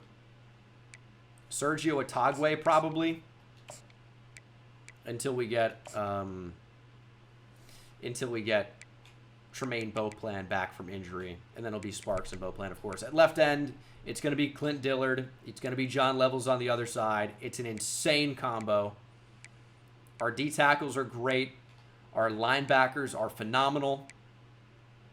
Cole Johnson starting at right outside linebacker is an interesting choice. I would probably prefer Guiger at that spot. So we're going to do that. And corner, you guys are pretty used to seeing that. Govea and Johnny Joy is an awesome combo at the back end. And I'm sure the rush ends, I'm not sure if they're in a good spot, but we'll make sure. And we will simulate to conference championship week. Yeah, it's a pretty unbelievable set of players. Is Anthony Crocker a good choice here at sub linebacker? He's got 89 zone. All right, it is a pretty good choice. So this is a really solid team. I'm expecting to at least appear in a bowl game. Let's see what we do. Well, regardless of what happens this season, we got Warren Cantrell from Camden, New Jersey. Not a place you'd want to be by yourself. Desmond Bishop. We're getting all the 3 stars, huh? What a week. We're going after all 3 stars. Well, I'll tell you what. The JMU program on auto recruiting is not great. Kenyon Ceballos wins back-to-back Heismans. Eric Ford wins back-to-back best tight ends. Rashard Rudder wins best center. He played right tackle for us, but that's fun. All right. That's it. I've never even seen anyone win that award. And we're playing Georgia in the college football playoff as the 7 seed. 10-2. Let's see how we did early National Signing Day wise. We do bring in a 5-star, James Stribling, and a possession-style athlete, 6'3", 263. So the tight end legacy continues. I scouted him a little bit. Man, they did a really horrendous job recruiting. Can't say enough bad things about this class. We go from back-to-back number 1s to, are we even in the top 50? I mean, horrendous recruiting class. We'll check out the stats here. 10-2 is good. 32 touchdowns, no interceptions for Miguel Dukes, by the way. It's a pretty good redshirt sophomore campaign. Cortez Davenport, welcome to the show. 1,100 yards, 6.4 per carry, and 16 touchdowns. He'll be a first-round pick. No fumbles, by the way. What a year. Receiving, no 1,000-yard receivers, 13 touchdowns for Mentor. McNitt, certainly I expected bigger things from. 10 TFLs for Averill, 8 for Dillard, only 7.5 sacks for him. Levels put up 13.5. Taking over as like the main guy, I guess. Kind of a fall from grace there for Dillard. And then 4 picks for Brazil. Manu Ray didn't even have 1. After 19 in the past 2 seasons, puts up 0 this season. I wonder if he got hurt. Let's see the injury report. Beauplan, torn pec. Anthony Crocker, broken collarbone. Hate to see that. But I'd love to see a win over Georgia. That'd be very nice. Oh no, Walter Owens we didn't get. 5,500 XP. Is it good news? It looks like it's going to be. We beat Georgia in the college football playoff. We'll advance to the next round and take on Miami, the #1 team in the nation. The college football playoff bracket looks like this. UCF, NC State. NC State advances to play Auburn. South Alabama and Kansas State. Cincinnati and Penn State is just killing it right now. Can we beat Miami? They are undefeated. 13-0. Will we give them their 1 loss? It looks like we might have. Show me the confetti. There it is. We are Peach Bowl winners. JMU really is a dynasty. John Levels, 2 sacks in that game, 2 TFLs. And it's going to be Auburn in the Cotton Bowl in the semifinal of the college football playoff. We've got a lot of experience playing Auburn. A ton of experience. And we actually have coach skills to make CEO kind of interesting. First-round players are less likely to leave for the NFL. I like that. And we can also increase all skill group caps by 1 for rising seniors. That is somewhat interesting. Ooh, because we're CEO now, we get additional XP for winning bowl games or a national title. That's interesting. I still miss Motivator. That's probably... Did we buy CEO before the last offseason? That's maybe why we didn't get a huge boost. But also, I'm not sure that that's what happened. I don't know. Man, can't wait to get Lindsey Stoneburner. That is more XP again. Level 45 now. And more confetti. Yes. We've won the Cotton Bowl.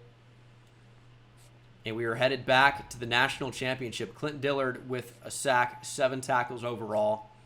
Tackle for loss. Miguel Dukes goes for 355, 4 touchdowns. Has he been intercepted the entire season? And it's going to be South Alabama in the national championship. They went 15-1. Congrats to South Alabama. We'll try to three-peat. 39 touchdowns, no picks for Miguel Dukes. Daniel Mentor ends up having quite a nice season. Defensively, John Levels up to 18 sacks, by the way. We'll jump in against South Alabama. They're an 81 overall to our 94. Good luck. We are potentially going to three-peat. Who did we beat our first national championship year? I kind of can't remember now. I know it was not close. Obviously, we beat Jacksonville State last year. Looking to beat South Alabama this year. Washington? Did we kill Washington? Yeah, that sounds right. And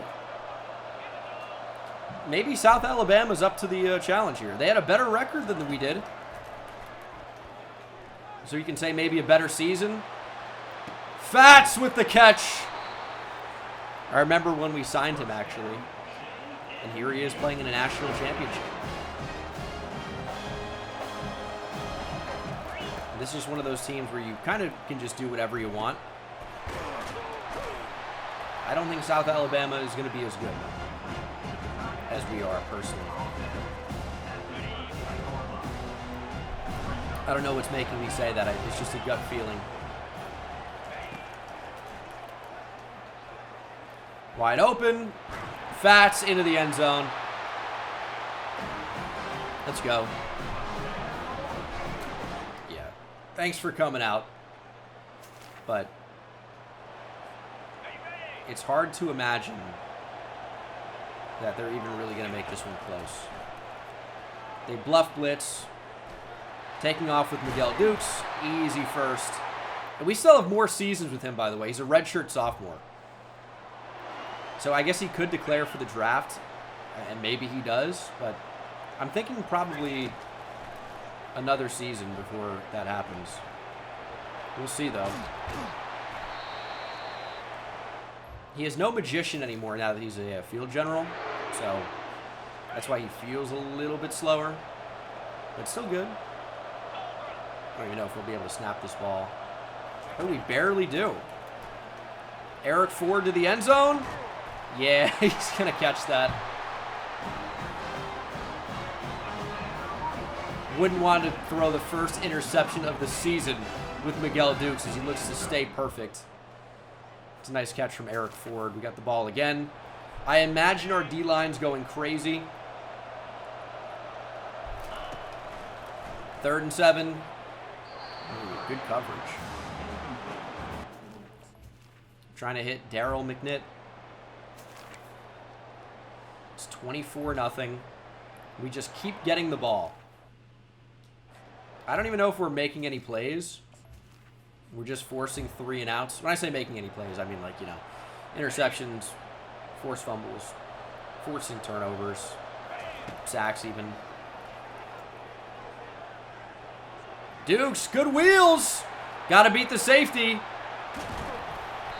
Inside the 5. He might rush for 100.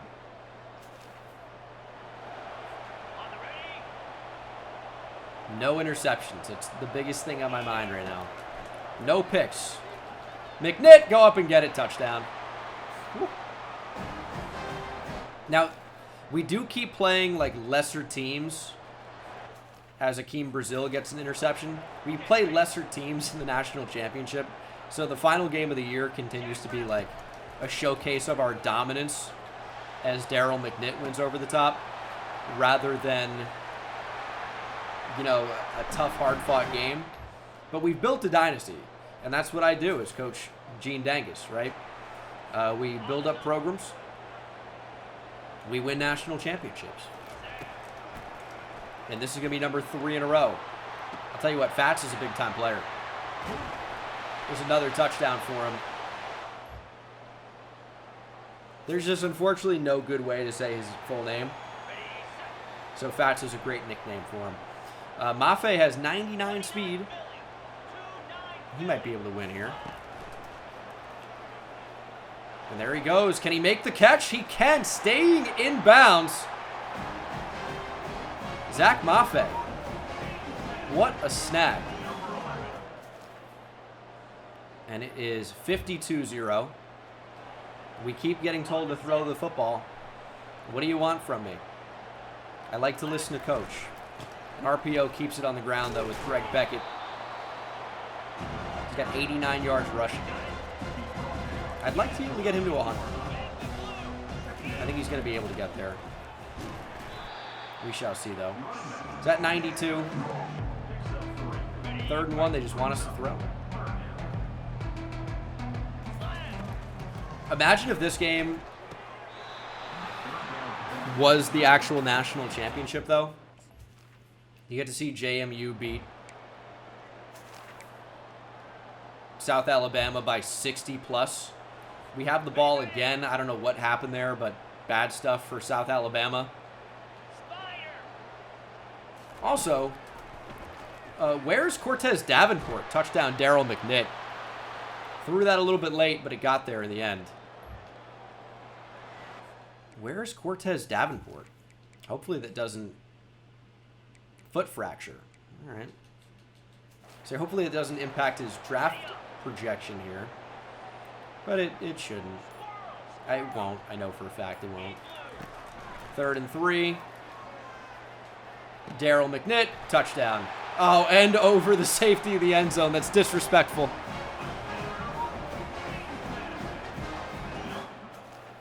Yeah, it was a great effort, but that is another national championship for the Dukes. A three-peat. Coach Gene Dangus has built the best program in the history of college football. 3 straight national championships. I mean, I guess you could talk about, Nick Saban doing more. But did he do 3 in a row ever? I think they alternated, honestly. But obviously had a great career. He's just no Coach Gene Dangus is kind of what I'm getting at. 10 passing touchdowns for Miguel Dukes here in the national championship. Rushing, Beckett goes for 95 yards. Receiving, 4 touchdowns for McNitt, 174 yards. Touchdown for Mentor, 2 for JoJo Fats. Eric Ford had 1, 2 for Zach Maffei. And then defensively, 2 TFLs for Averill Boyman, Bibbs, and Dillard. No sacks in this one. Interceptions for Johnny Joy and Akeem Brazil. 3 in a row. 3-peat. Doesn't get much better than this for JMU. 73-0 is a pretty good performance. I feel good about that. But, oh man, we lose out on somebody. Coach Prestige up to an A+. That makes sense to me personally. Tim Boyman is your SEC Defensive Player of the Week. Who else are you going to choose? He had 2 TFLs. We had no sacks. Miguel Dukes is your SEC Offensive Player of the Week. He had 10 touchdowns in the national championship. I'm going to go out on a limb and say that's never been done before. It's a pretty good day. Pretty good day at the office there for future first-round pick Miguel Dukes. Hopefully not this week or this year. Hopefully Miguel Dukes sticks around for another. But he is, as a redshirt sophomore, draft eligible. It is 3 years removed from high school and you can go. Okay, well, no persuasion chance on Daryl McNitt is interesting.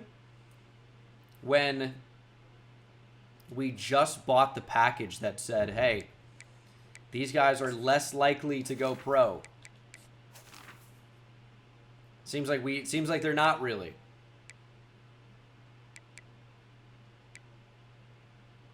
I think increase all skill group caps by 1 for rising seniors is interesting. I think we're going to do that. Most of these are terrible, and they just like, what can we do? Let's do that. I know it's like, we'll just do the spend a second persuade. It's like, if it's extremely low already, not really a point to me. But here we go. Players leaving. Daryl McNitt, we have no persuasion chance. I'm going to try, but he's not been persuaded. We'll take a look here.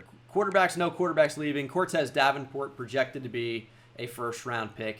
We'll probably end up moving another receiver to running back where he'll be a 99 overall. That's just how it works. Receiver, Daryl McNitt obviously leaving. At tight end, we lose Quentin Simmons. What a great player. Can we get some thumbs up or some claps or something, some emotes in the chat for Quentin Simmons? What a player. Tremaine Beauplan, projected to be a second-round pick. A lot of injuries. I wouldn't draft him personally. Cole Donald is gone. Ty Cloud expected to be a first-round pick. Try to bring him back. He's decided to stay. Okay. A redshirt junior returns. Rashard Rudder I'd love to bring back. He has not been persuaded. So the redshirt sophomore 93 overall center leaves. That sucks. Ryan Monroe, guaranteed to keep him. He's decided to stay instead of being a 4th-round pick. No right tackle. Davis Wilbur's gone. You never really saw him do much. I complained about him earlier this season, I think. Clifton Averill, projected to be a first-round pick. Clint Dillard. Expected to be a first-round pick. Try to keep him. He has not been persuaded. Dillard is gone. As is Cole Johnson and Anthony Crocker. Tim Boyman trying to leave. He has not been persuaded to stay. He's gone. As is Jose Carrizosa, who's always been rated pretty high but never really saw the field too much. Manu Ray, projected first-rounder. Josh Gavea, trying to be a first-round pick. He has not been persuaded. He's going to leave for the draft. Johnny Joy, projected to be a second-rounder. And our punter, Wes McGlinchey, is gone. So we're going to make one of our kickers that we brought in a punter. But lost a lot of talent there. Lost a lot of talent. I think it's going to be pretty difficult to four-peat. Not impossible, but I think it is going to be pretty difficult. Draft results. Cortez Davenport's a first-rounder, as is Daryl McNitt, Rashard Rudder, Clint Dillard, Clifton Averill, Tim Boyman, Manu Ray, and Josh Gavea. Second round for Bo Plan and Carrizosa, and Johnny Joy. Cole Donnell's a fourth-rounder. That is a lot of players being drafted and drafted very high. We have 17 points here. I don't think there's anything in CEO worth buying at this point. Like, why would I want a one-year extension when facing being fired? How can you be in a position to be fired at this point? So that stuff is useless. I guess at this point, Tactician makes sense. You can boost up, you know, different things. O-line can never be good enough. Receivers in a bit of a bad spot. Try to upgrade that a little bit. But, you know, at this point, we're just like, we're killing it. Again, I don't think we need anything here. It just doesn't really matter. I guess we could bring in the #1 transfer player, LaMichael Fouts. If we need a run stopper, I feel like we don't. I don't know. But, sure. At this point, it's just it doesn't particularly matter. But he's the #1 player in the class, so we'll at least take a look at him. But D-tackle is such a strong position for us, and at 6'3", 296, what is he going to be playing? He's got 92 block shed. He's worth at least offering on. He's a #1 player in the portal. All right, sure. But, yeah, we're going to prepare for the four-peat. Let's do it. Well, you'll see an update before then. Yeah, this recruiting class wasn't especially good. So, yeah, maybe our chances of four-peating, winning 4 in a row. There's going to be guys on roster that have never not won the national championship who are seniors. Think about how insane that is. So, we'll see. But the roster is still very strong, and there's a lot of depth. A lot of depth. So, I feel like we're going to at least be in position to win the SEC again. Training results. How are we looking? All right. John Levels at a 97. Ty Cloud, redshirt senior center, playing up to a 98. Miguel Dukes up to a 95. Should win the Heisman this year. Just go out and do it. He's maxed out like everywhere. Just go win the Heisman. It's easy. His numbers were insane last year. He didn't win it. It's a damn shame. Didn't end up moving a receiver over to running back. Man, Kelvin Aragon's up to an 87 as a redshirt freshman. I mean, he's kind of maxed out, though. That's a shame. Like, the whole thing, like, dev trait's important. It's not the most important thing. The skill caps are the most important thing. Like, Willie Redmond has no skill caps on elusiveness. That's awesome. Hands, I don't care about. Route running, I don't care about. He could end up being insane. Another 5-star. But we're losing depth because the CPU is recruiting at an all-time bad rate. Receiver's going to look a lot better this year. Wow. Bryce McCoy has passed up Eric Ford because he's a blocking tight end, and that's just what happens. O-line mostly looks incredible this year. Also, I've used upgrade points to make the O-line look a little bit better. John Levels is a senior. I never thought he would stick around to his senior season. He's got 99 finesse moves, 94 acceleration, 96 speed. And, like, no skill caps. He is just insane. He'll upgrade to Platinum Quick Jump probably at some point. He is just an insane player. Evan Sawyer is up to an 87. The other end spot wasn't great. It's been upgraded a little bit here with Belanca up to a 91, George Ficken up to an 89. Jamerson Burt, I moved back to D-end because D-tackle is just incredibly strong this year and will be next year probably as well, even though we're losing Samuel and Bibbs. Rodney Muhammad up to a 90 as a redshirt freshman. Okay. Linebacker looking a little bit better than I expected. Giger up to a 92. Aluakun up to an 86. I have high hopes for him. To see what happens there. But linebackers taking a huge step back. Corners well-rounded, but not, we don't really have that stud. Just a bunch of solid players. And then safety's not as, well, it's not bad. It's not as good as it has been. But can we go back and win another national championship? 4 in a row? I think there's a decent chance that we can. And, I mean, can I really end the video while we continue to win national championships? I really can't. I'd like to win 4 in a row. I'm not going to, like, stress to make it happen. I didn't jump into any of the 3 games leading up to the national championship. But we shall see how we do. The team is...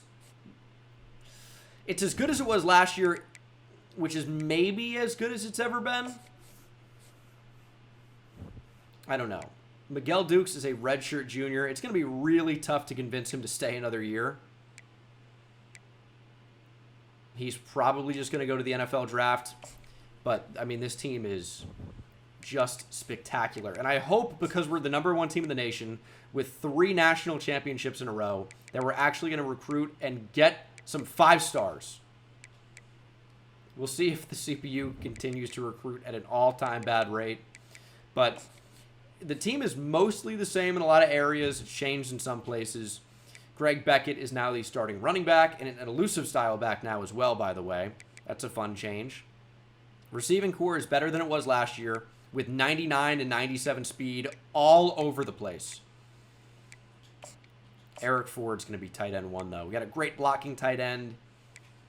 We have a really just phenomenal offensive line. Like, this is just an exceptional group. And I'd be surprised if we weren't heavily in contention for another national championship. And I think that's everybody's expectation. So anything less than that this year would be really disappointing. Linebacker is worse. And the secondary could be better. But, I mean, for the most part, I'm hoping John Levels just carries us to victory here. Jamerson Byler as a rush end. He's got 95 speed and acceleration. Do we have a clearly better option? Timote Putu, maybe? DeAndre Mast? We don't necessarily have a clearly better option. I don't know. Taking Belanca out is probably a mistake. Burt, I think, has big-time potential. It's up to 90 acceleration. He, like, could get quick jump if we moved an outside linebacker. Maybe it's 6'3", 306. I don't know. That's insane. We have potential. I get excited about these players. Even the ones we haven't really seen, even in spreadsheet form, I still get really excited about their potential. I kind of want to get Jamison Burt in there as a rush player. Yeah, over Evan Sawyer. Anyway, we'll try to win our 4th national championship in a row. Who will we play? Will we be good enough? We'll see. Our OC just won the Broyles Award. That's pretty sweet. Miguel Dukes is your 2031 Player of the Year. Did throw more interceptions this year because he had 0 the previous season. But 52 touchdowns, almost 4,000 passing yards before the bowl games or before the college football playoff is crazy. He wins the Heisman. What a stud. And we should probably have more awards than that, I would imagine. John Levels put up 20 sacks. 9 for loss, 38 tackles. He's an insane player. wins the best defensive end for 2031. Matthew Stokes, best receiver, 60 catches for almost 1,300 yards, 21 touchdowns up to this point. Miguel Dukes wins best quarterback because obviously. Greg Beckett, best running back. We're gonna sweep. Best quarterback, best running back, best receiver, maybe best tight end. Beckett, 1,100 yards, 9 touchdowns. This might be the best season we've ever had. Eric Ford wins best tight end. We've swept every offensive skill position in the country here. What about anything on the O-line? Keenan Mon wins best defensive back with 1 pick. Well, we just had a good team. We also had best punter, Eric Stevenson, the freshman. He punted twice. Our punter punted twice the entire year. He had 2 punts. They're like, just fucking give it to him. He was great. 54 per attempt. Incredible. John Levels wins the Lombardi. And we went 13-0. We do get a 5-star safety, Connor Van Sumeren from Lawrenceburg, Indiana. Chantrell Meade, a speed rush D tackle from Oaklawn, Illinois. Is he a beast? We don't really even know. Much better class this time around. 2 5-stars, 9 4-stars. 13-0. Yeah, we'll see team schedule here. 59-24, 66-3 over my Riverside Royals. That's pain. Georgia gave us a tough game, as did Liberty, 28-20. I say tough, but not that tough. LSU, 28-24 in the SEC Championship. But, yeah, pretty good team. Heisman winner. And it almost feels like too easy that we win the national championship again. We'd have to play Oregon, probably, in the semifinal, if we get even by NC State and Tennessee, who simulate well. I think the lower part of the bracket looks easier. We'll check out stats at the end, because we just saw the update of everybody winning everything, so we kind of have a pretty good idea about some of these stats. And we lose a Beckett. And we will play NC State in the Sugar Bowl. We can upgrade coach skills prior to the game, because we've already done everything for CEO that I actually think is worth it. Maybe spend a second persuade could be worth it, right? But hold on, gain 3 additional persuade attempts per season, but this is only, I guess you could have a second attempt on the same player. Doesn't seem that good. I don't know. Linebackers need big boosts. That's kind of the weak point of our team right now. Linebacker needed a big boost. I think that's going to make the team significantly better overall. Our overall is a 92 to NC State's 86. Looking for 4 national championships in a row, but we got to get through NC State first. That's the thing. Got to get through NC State first. We do. Plus 6,000 XP is getting through NC State for sure. We have won the Sugar Bowl, and we'll play Oregon in the Fiesta Bowl. This is a potentially very tough matchup for us. Oregon is no joke. 11-3, 7-2 in the Big Ten, and they're an 89 overall. We don't have a massive advantage over Oregon, and this could be the reason that we do not win 4 national championships in a row. Moment of truth. Well, the XP tells us that we did get through Oregon. We have won the semifinal, and we are headed back to the national championship, our 4th in a row. And it looked like it worked out with upgrading our linebackers. 2 sacks for Jamison Byler. Let's go. National Defensive Player of the Week. Good game for him. Matthew Stokes with the Randy Moss stat line. 3 for 153 and 3 touchdowns. What a game for him. And it's Syracuse in the national championship. The 2 seed. 2 seed. We're playing the 2 seed in the Natty. Syracuse beats Bama by 2. They went 14-1 overall, dude. That's a heck of a year. Miguel Dukes has 61 touchdowns. We'll look at the stats after this game, but or actually, we'll look at it now so we know what we're kind of playing for. 482 yards. 4,482 for Miguel Dukes. 61 touchdowns to only 5 picks. Rushing, Beckett, about 1,200 yards, 9 touchdowns. Dukes, 9 on the ground as well. Receiving, 25 touchdowns for Stokes, almost 1,500 yards receiving. Averaged just under 100 per game. 17 touchdowns for Zach Maffei, 10 for Daniel Mentor. Ford took a bit of a step back. And then defensively, wow. 11 TFLs for Levels, 23 sacks, 15 for Jamison Byler. What? 8 for Matthew Belanca. The D tackles didn't do a whole lot. 5 picks for Dalton Azuma. Pass rush is crazy. And yeah, it's like if we beat Oregon in the semifinal, how can we be fraudulent for getting to play Syracuse in the Natty? All we do is win. We've won our last game of the season 4 years in a row. We don't lose, really. 15-0, looking for 16. Is Syracuse the reason that we don't win 4 in a row? I simply can't imagine. Throw out to Beckett. We're just going to be better. We're just going to be better.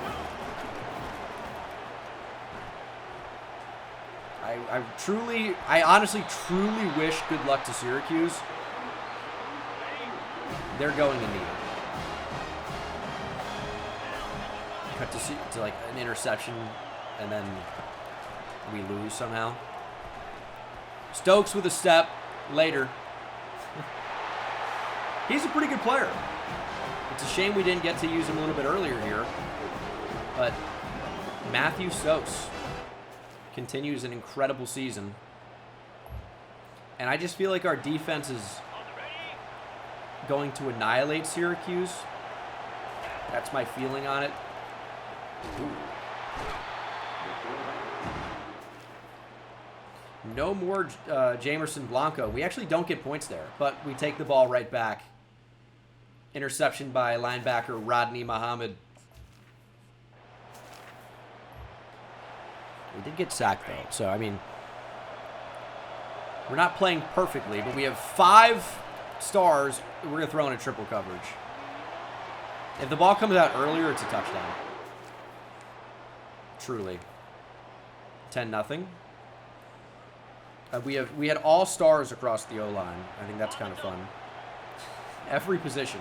Also, all 3 of our receivers on the right side are stars. Dukes and Beckett are stars. And Ford is the only player on the field who's not.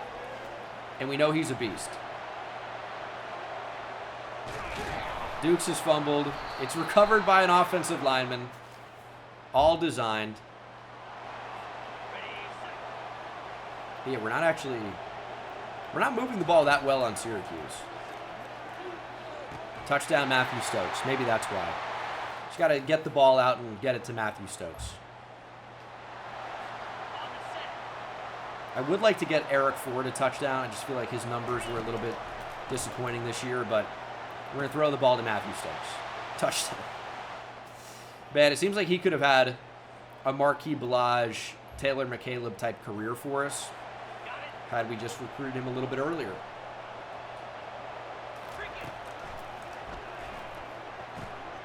On the run for no reason. Daniel Mentor, big juke back. Dukes has been intercepted in this game, by the way.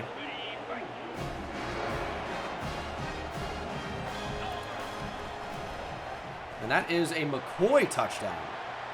Our big blocking tight end. Is Syracuse going to find the end zone, you think? They may have. They may have done it. It's 38-7, fourth quarter. High point. Eric Ford.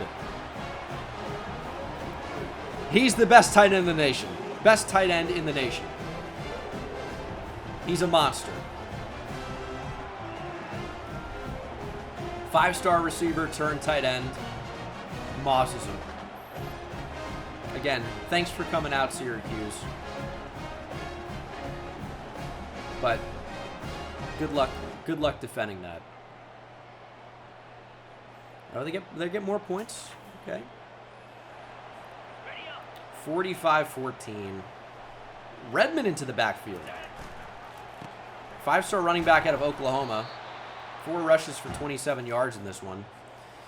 But that is the final play of the national championship. We have 4-peated. 4 in a row. Seniors on the roster who have only won national championships. Miguel Dukes wins another. He's had a pretty good career for us. I'd like to get one more season out of him, but we'll see if he declares for the draft. And I imagine next season will be the last, but we can't end on 4 in a row. We got to go for number 5. Miguel Dukes had 6 touchdowns, over 400 yards accounted for.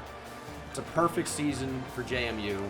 Did throw a pick in this one with Dukes at some point, I guess. We didn't run the ball all that well. Aragon was actually our lead back in this one. Greg Beckett hurt. Hopefully not a serious injury. Ford, 8 for 158, 2 touchdowns. 3 TDs for Matthew Stokes. Defensively, no TFLs. 2.5 sacks for Jamison Byler. Levels had a half sack. His career here is done, and what a career it was. Pick for Rodney Muhammad. But just an incredible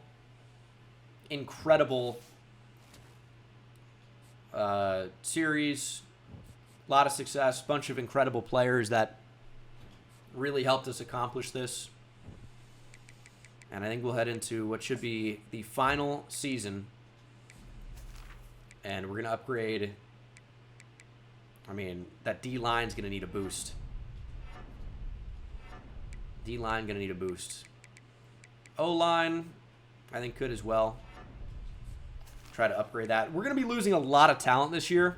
This is going to be the year where we really feel it. We're going to really lose so many good players here. And, I mean, that's especially tough. I don't know how Jamison Byler's been so productive. Eric Ford wins, I guess, your national championship MVP. Not really, though. Not really. That's going to be Miguel Dukes, surely. But we're going to try to win 5 in a row. The CPU did not recruit very well for a lot of the players that we'll be seeing playing time. And Greg Beckett is going to declare, as is Zach Maffei, Sergio Atagwe, and Miguel Dukes. He's projected to be a 2nd-round pick. At quarterback, Miguel Dukes. Will you come back and join us for another season? No. Miguel Dukes is gone. Greg Beckett, gone. I know it says none, and I try to persuade them anyway. I'm like, is it really, though? We lose Maffei and mentor. Sergio Atagwe, also gone. Ty Cloud gone. 1st-round pick. Ryan Monroe as well. Slade Hyde graduates. All right. John Levels will be a 1st-round pick. Great career he had. Tim Samuel and Kevin Bibbs graduate. We're still so stacked at D-tackle. Kept all of our linebackers and corners. Jay Casey graduates. Our defense actually is going to be very good this year. We lose our best player on defense in John Levels, but we're actually getting, I'm assuming, quite a bit of an upgrade everywhere else. So we shall see what this looks like here. 1st round for Greg Beckett, Zach Maffei, Daniel Mentor, Ty Cloud, Ryan Monroe, Sergio Atagwe, and John Levels. Dukes goes in round 2, as does Kevin Bibbs. Why did Miguel Dukes not stick around for another season? I'll never know. Seems insane. But I'm going to tell you, it's going to be a lot tougher to win 5 in a row without our starting quarterback. We're going to have a decent one, but we're not going to have, like, the guy, unfortunately. So, and another thing is that we lost a lot of talent at receiver and running back. I think the running backs will be replaced, but we've lost a lot of talent overall. I'm getting some 4 stars. I mean, it's going to be built back up, but this is the final year for sure. Can we win 5 in a row? Or at least final year of doing anything. I'd probably just simulate. If we win 5 in a row, I'd simulate to see if we're even in the national championship. But I don't know. It's going to be tough. It really is going to be tough. I'll tell you what. I'm tempted to go with Jesus Law at quarterback because, I mean, you've heard of martial law. How about Jesus Law? The power of Christ compels us to win another national championship. But it's likely going to be Sloman or even Brian Antwine I could see stepping into the role. He's a field general. Deep accuracy could take a big step up. Antwine's got a shot. You guys will be updated. Okay, we have maxed out our coach here. Do we get any more skill points at this point or none? We're done? I think we're done. Training results. Okay, interesting. Well, quarterback, I was hoping it would separate here. Sloman's now a field general, by the way. They're both 89 overall. Sloman may be a little bit better, but I don't know. It's a tough call. Willie Redmond's up to a 90 from Claremore, Oklahoma. We knew he was going to be pretty good. Really like his potential. It's really solid. Receiver, Telvin Yeast up to a 95. Recruited as a quarterback. That's our thing. Clay Reese was that. Ooh, his route running's nasty. Also 99 ball carrier vision. Receiving course pretty good. Bryce McCoy is up to a 99 blocking back. He's just not as good of a receiver as Eric Ford, so he's going to continue to be tight end 2. However, he still is very highly rated. O-line looks pretty good. Center, a little bit bad, but we're going to move somebody over probably. Belanca's up to a 96. Okay. George Ficken, 94. A lot of good depth on the D-line. Jamerson Burt at an 87. I mean, a D-tackle with 92 speed, 93 acceleration at 306 pounds is just insane. Max Gager's a 99. Rodney Muhammad's a 98. 98 for Kegler, 94 for Byler and Aluakun. We got to get that guy on the field. Timote Putu's a 93. Cornerback's getting even better. Into the 90s now. Lee Benet is a 95 overall. Free safety. Strong safety's not too bad. This might be a 5th national championship. Going into the next year, we're just going to simulate to the national championship, really. The team is so weird with how it's being set up. But, like, our defensive ends are just not quite as good as they've been. I guess Ficken does have 99 power moves, though. But if you actually go to the rush ends thing, it has Matthew Belanca, sure. That checks. At right end, also, by the way, Jamison Byler, 99 speed and acceleration. Kind of sick. It's got Timote Putu, which I don't know if he's the best choice. He's got 92 finesse moves here. I guess it just doesn't really like the power move guys as rush ends, which I think is kind of stupid, but voice crack here. That's great. D-tackle. Santiago Bavaro has 95 power moves. But how is Jamerson Burt, like, not one of these guys? He's got to be in there somewhere. Evan Sawyer, I feel like, is not the best, and he's rated as the best, so I don't know. It's like, what do I know? Jamerson Burt's got to be in there. He's got 92 speed and acceleration at D-tackle. Anyway, we're going to simulate to the national championship. I think we could be there. Preseason, we've got 2 guys for the Heisman. A receiver and a blocking tight end. That's the change we didn't make. I mean, you know what? He's a 99 overall tight end. He can be tight end 1. Whatever. We'll assimilate to the national championship. Trying to win 5 in a row. Well, it was bad sign there. I just saw Benoit that we're recruiting.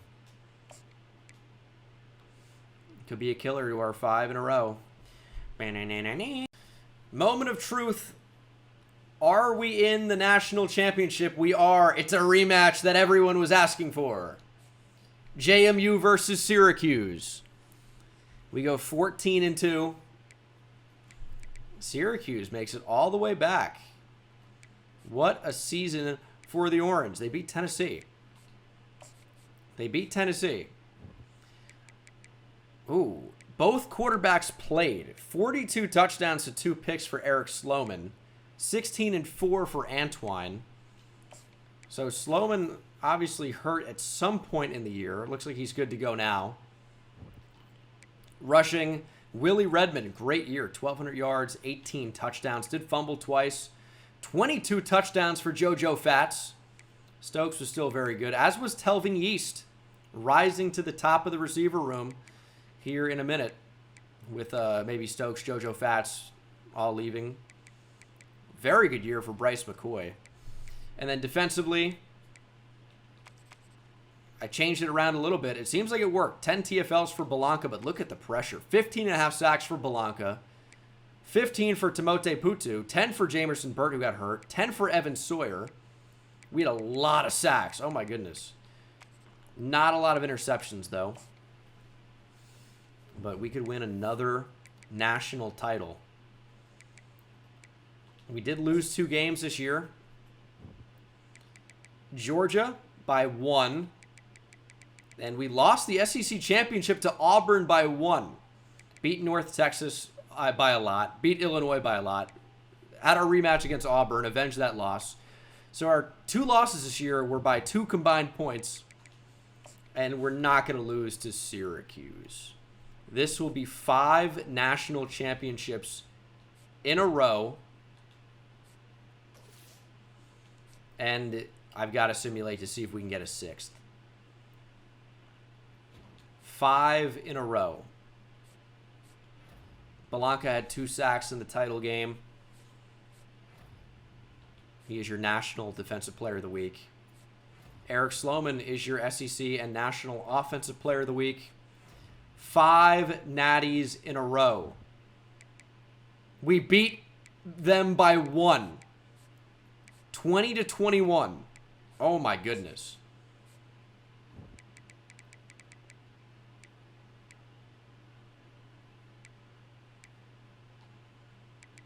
Why can't we see it?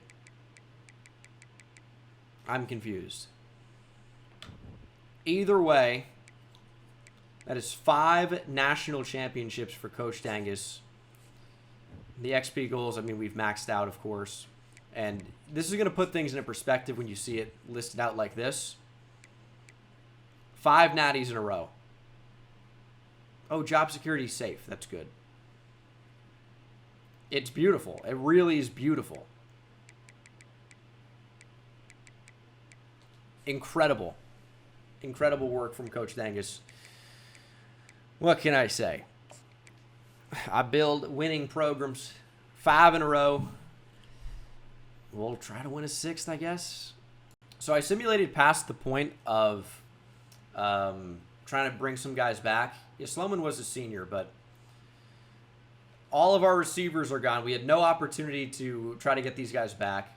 So we have lost a ton of talent. Who is DeAndre Spain, you ask? There's no way to know. Eric Ford obviously is gone.